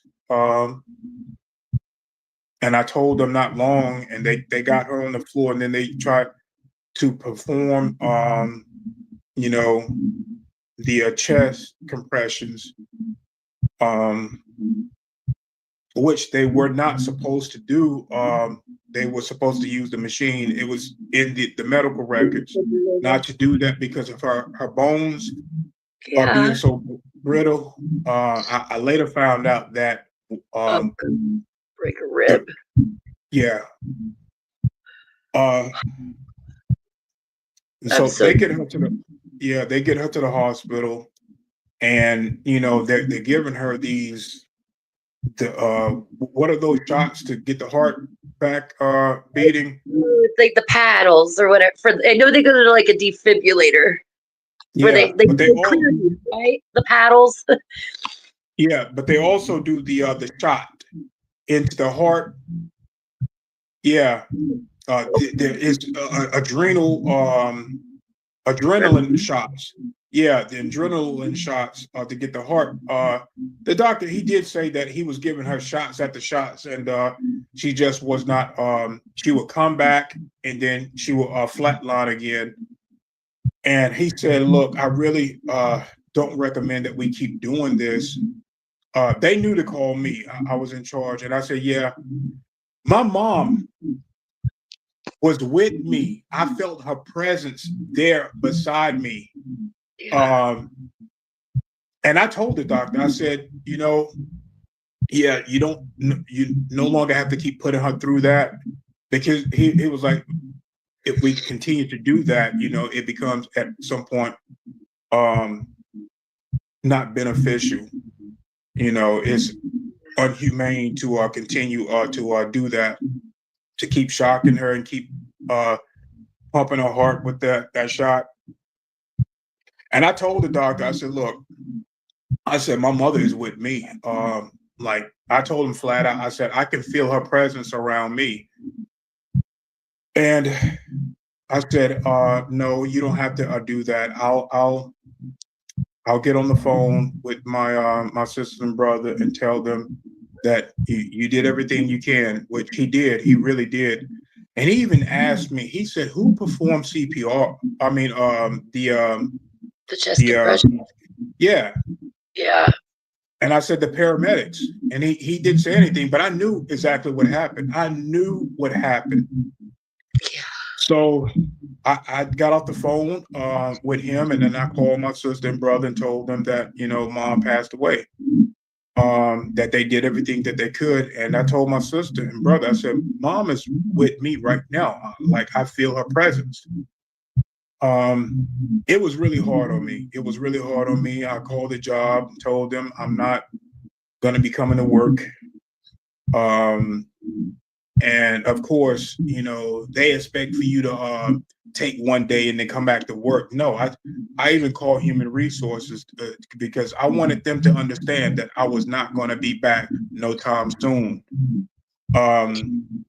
And human resources told me, take all the time you need, and that they will handle that. That's so sad. I remember not being able to sleep. And I tried to sleep, and I laid down on my side, and right as I'm crying myself to sleep, I hear my mother's voice, and she told me, she said, Ra, tell your brother I want to thank him for taking care of me, being there for me. And I said, okay, Mom, I will. And I told him the next day that, Mom whispered in my ear. She whispered in my ear. Well, the next day, I went to the other side and I saw her. I went to the other side and I saw her, and I took my wife with me. My wife does not remember, but my wife, we went to the other side, and my mom was in this. It was almost like a hospital over there. It was like a hospital, but it was like a clinic, where there is like therapists there to help people understand where they're at. Let them know that they're no longer on the other side. So this nurse bring me to where my mother is, and they have like the old TVs there. And the nurses over there on the other side, they're wearing like the old nurse hats, and the nurse, yeah, the old nurse outfits. They're wearing that type of outfit. So the nurse bring me to the section where my mom is at, and I said, Mom. So they wheelchair her in first, and she get out of the wheelchair, and then she walked. It surprised me to see her walk. I said, Mom, you're walking. And she said, yeah. And she sat down. She sat down in the chair, and I remember just giving her the biggest hug ever and telling her I love her. And then I was back here.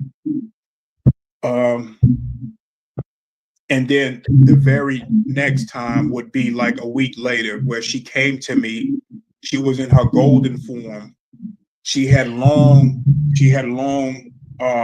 golden hair. Her whole body was golden. And then she came up behind me and gave me a hug. She was in her highest form then. She had already integrated that life and accepted that you know, that life cycle was over, so she can return to her highest form. Yeah. So, and I knew that was my mom. She was giving me a hug. She was returning back to the upper realm. She was going to ninth density. That's where I'm gonna be leaving once I leave here. I'm going back to see her. That's all I've thought about for 31 years is I miss her more than anything too. Um, and I was really, really close with my grandma. I think it's because I was such a hyper kid and I was such a weird fucking kid. My parents were taking me to all these shrinks and stuff, trying to figure out what was wrong with me. I guess I was saying weird. I was clairvoyant when I was a kid, and I was saying shit that was freaking my parents out, is what it was. And so, but my grandma, she had raised 7 kids and grandkids, and she was my favorite because she, you know, like I'll give you an example. Like my grandma, she had been a heavy alcoholic, and so and my parents, they were much older than my friend's parents were, it seemed like, by several years. And so my grandma like looked like she was 80, but she was probably like 55 or 60. And I remember she let me bring my Dalmatian down to her apartment for the weekend, and my grandma couldn't even walk without a walker.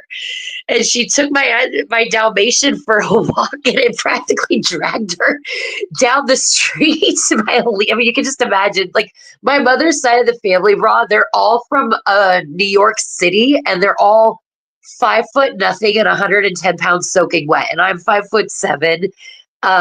And I'm a Southern California girl, so we are 180, right? I'm not like my mom's family, but my grandma, like she just, I don't know. We had such a good bond, and she never treated me like, oh, Michelle's too hyper, or she can't have any candy, or she's gonna spaz out. Like I still like remember her, even though it's been since I was like a freshman in high school and she passed. Those memories have not faded, and I was thinking about when you were telling me the story about like your mom and your sister, like one of the last times I actually saw my grandma, I don't think she even knew it was me. And I remember like she had incontinence, and I was like, I could have been older than a freshman in high school. And I just remember like I had to take her to the bathroom and help clean her up. And I just remember she turned around and looked at me like so sad that like she didn't know who I really was. And to her, it was just like a stranger was help cleaning her up, right? But I mean, I loved her, and to me, you know what I mean? I would have rather been the one doing that for her than somebody else coming in and doing it. But absolutely, yeah, I think that there's, it hurts, right? Like, I mean, that pain, it's gotten easier with time, but there's times where it still fucking hurts deep. yeah.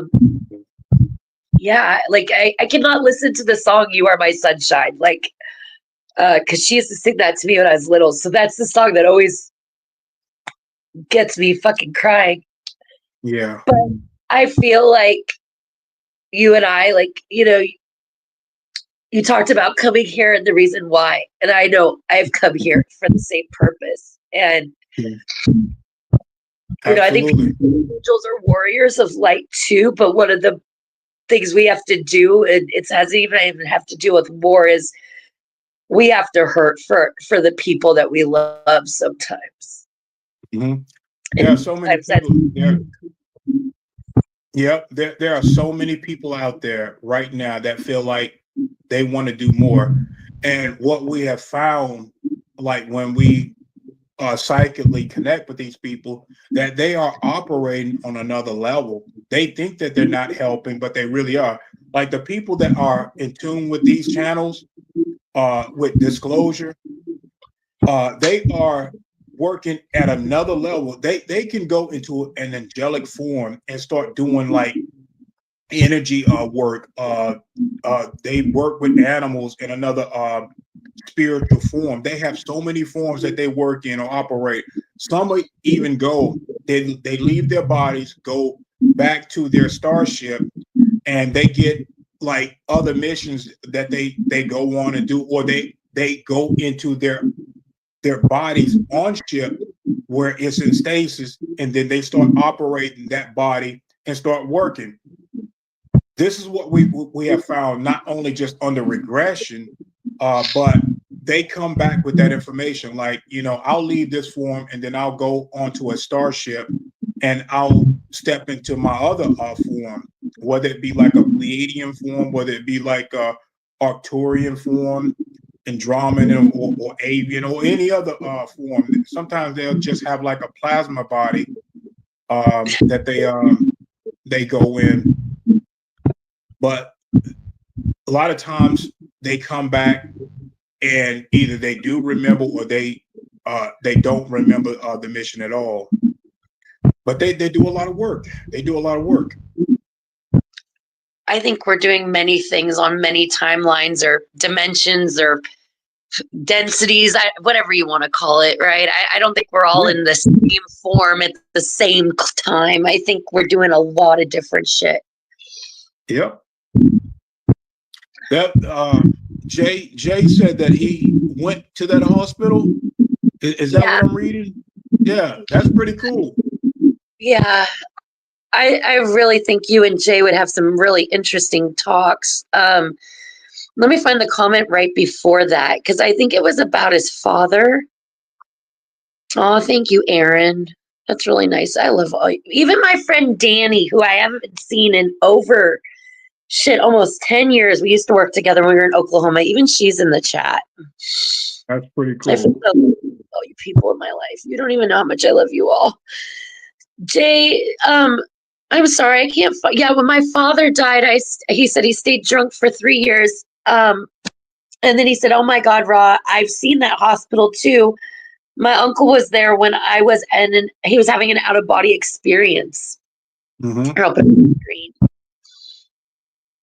Man, it's so interesting too, the stories. Like, I love listening to people tell their stories, and I never forget a good one, that's for sure. It seems like there's this theme I keep running into too, Ra, where people like are either they're in some kind of like a hospital on the other side where there's like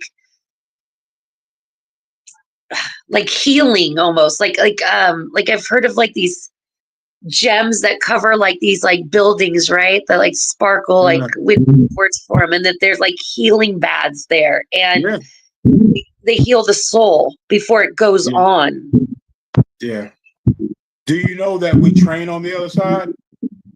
Yeah, there's other people that's on my channel, and they say that they see me because I've seen them with me in a gym, and we're doing like energy work with our hands. It's almost like Tai Chi, where we're using energy with our hands, and I'm walking the floor, making sure that they're doing it and performing it right. I'm really good at healing, and I do really good energy healing with my hands, and I've had no training or experience. Or Jay is one of the first people I ever did it with, and I think it's honestly because I just believe. I was just getting that energetic feeling from Jay. I feel like Jay has like a Jedi form. Like he's at a level where he's like a Jedi. I don't know why I feel that with him, but I do feel like he's like a Jedi. You guys really need to. I would love to connect you two. If I know he said he's a huge fan of yours and he's talked to you over the years. I would love to listen to you two have a conversation. Jay does not.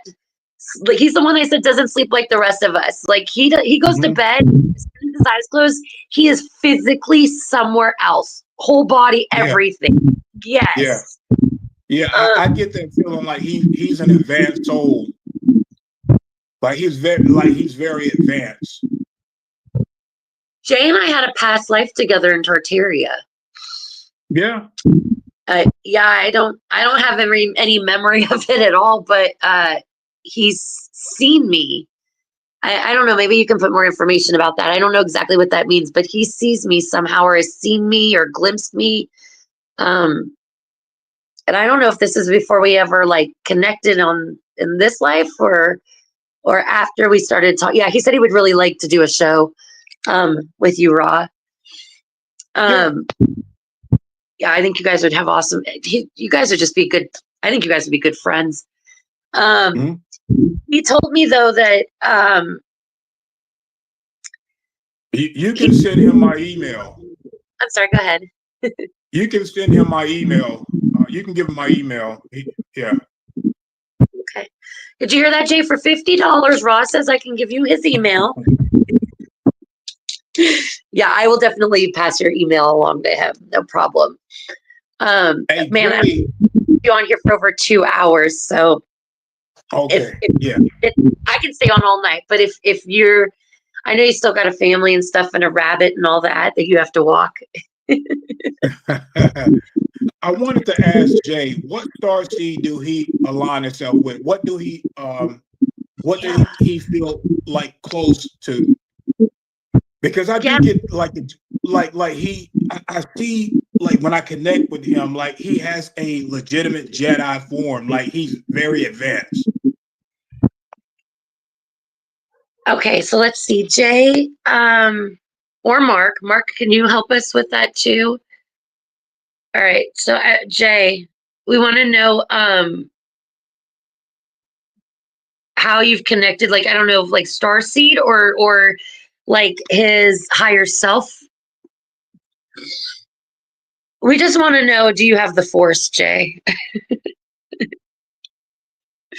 No, I get that feeling too about him. Like, he's told me stories about his body being healed beyond a point that most people would be able to heal. I guess without divine intervention, but he even told us a couple nights ago that like for over an hour he had angels pulling all the damage off his lungs from smoking out of him. Okay, here, let me put it on the screen for you and then I'll read it. Sorry, guys, I'm still getting used to doing this on my phone. He said he was a Pleiadian, but he's got more Arcturian later on, I guess through other incarnations. Yeah, I'm feeling that Arcturian. That's what I'm feeling more. His Arcturian side. That's funny. Yeah. Always talking about how he's channels the Arcturians a lot. Yeah, that's what I'm getting. That he's leaning more towards Arcturian. Yeah, he's very very powerful being. You are too. You would have been a good therapist. I think you would have been a great therapist, actually. I feel like it's because of like you, Ra, Jay. I mean, really everybody here, but Mark, Anchor Haven. I feel like you guys are the reason that I've remembered and found myself, like in a way that I can't even begin to tell you thank you. Yeah, and I love you. That's what it's all about. Yep. Whew.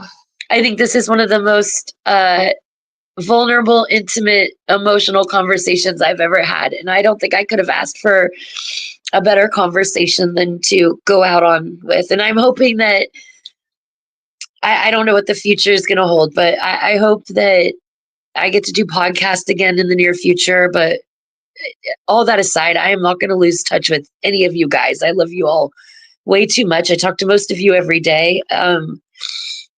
Even Ra, I consider Ra one of my really close friends. And Ra and I have had a friendship over YouTube comments for like almost a year straight now, I think it's been. Absolutely.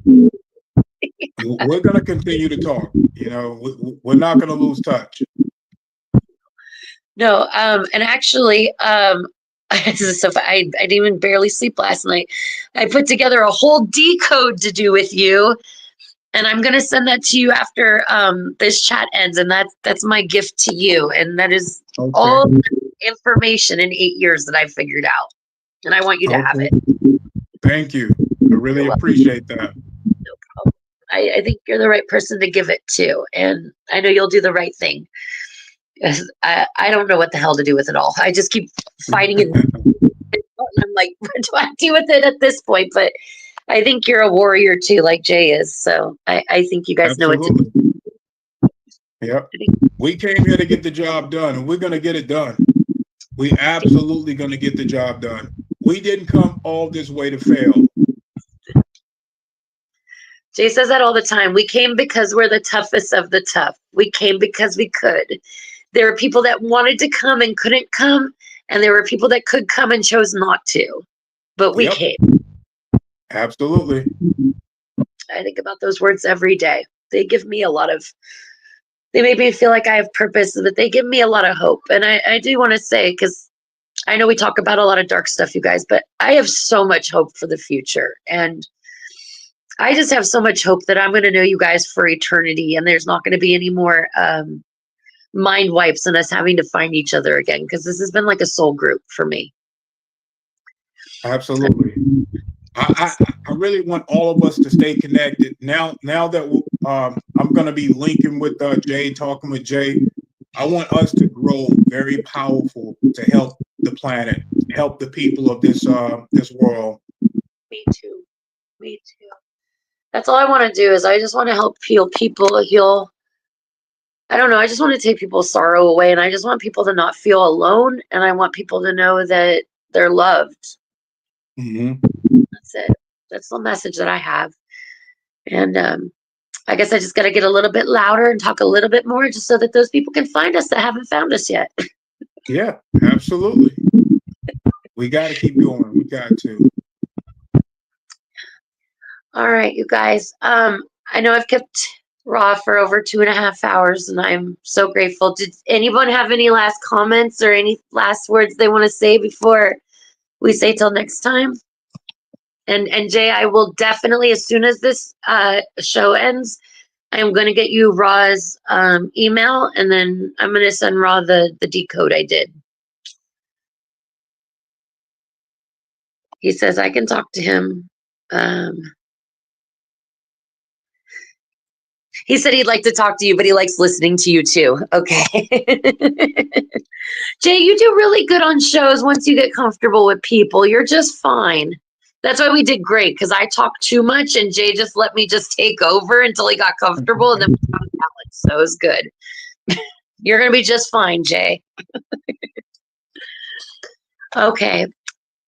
I just want to say one more time, Raw, thank you so much. Like, I wish I had bigger words than I love you and thank you, but thank you more than anything for your friendship. I thank you too, Michelle. I thank you. And I love you guys too in the chat.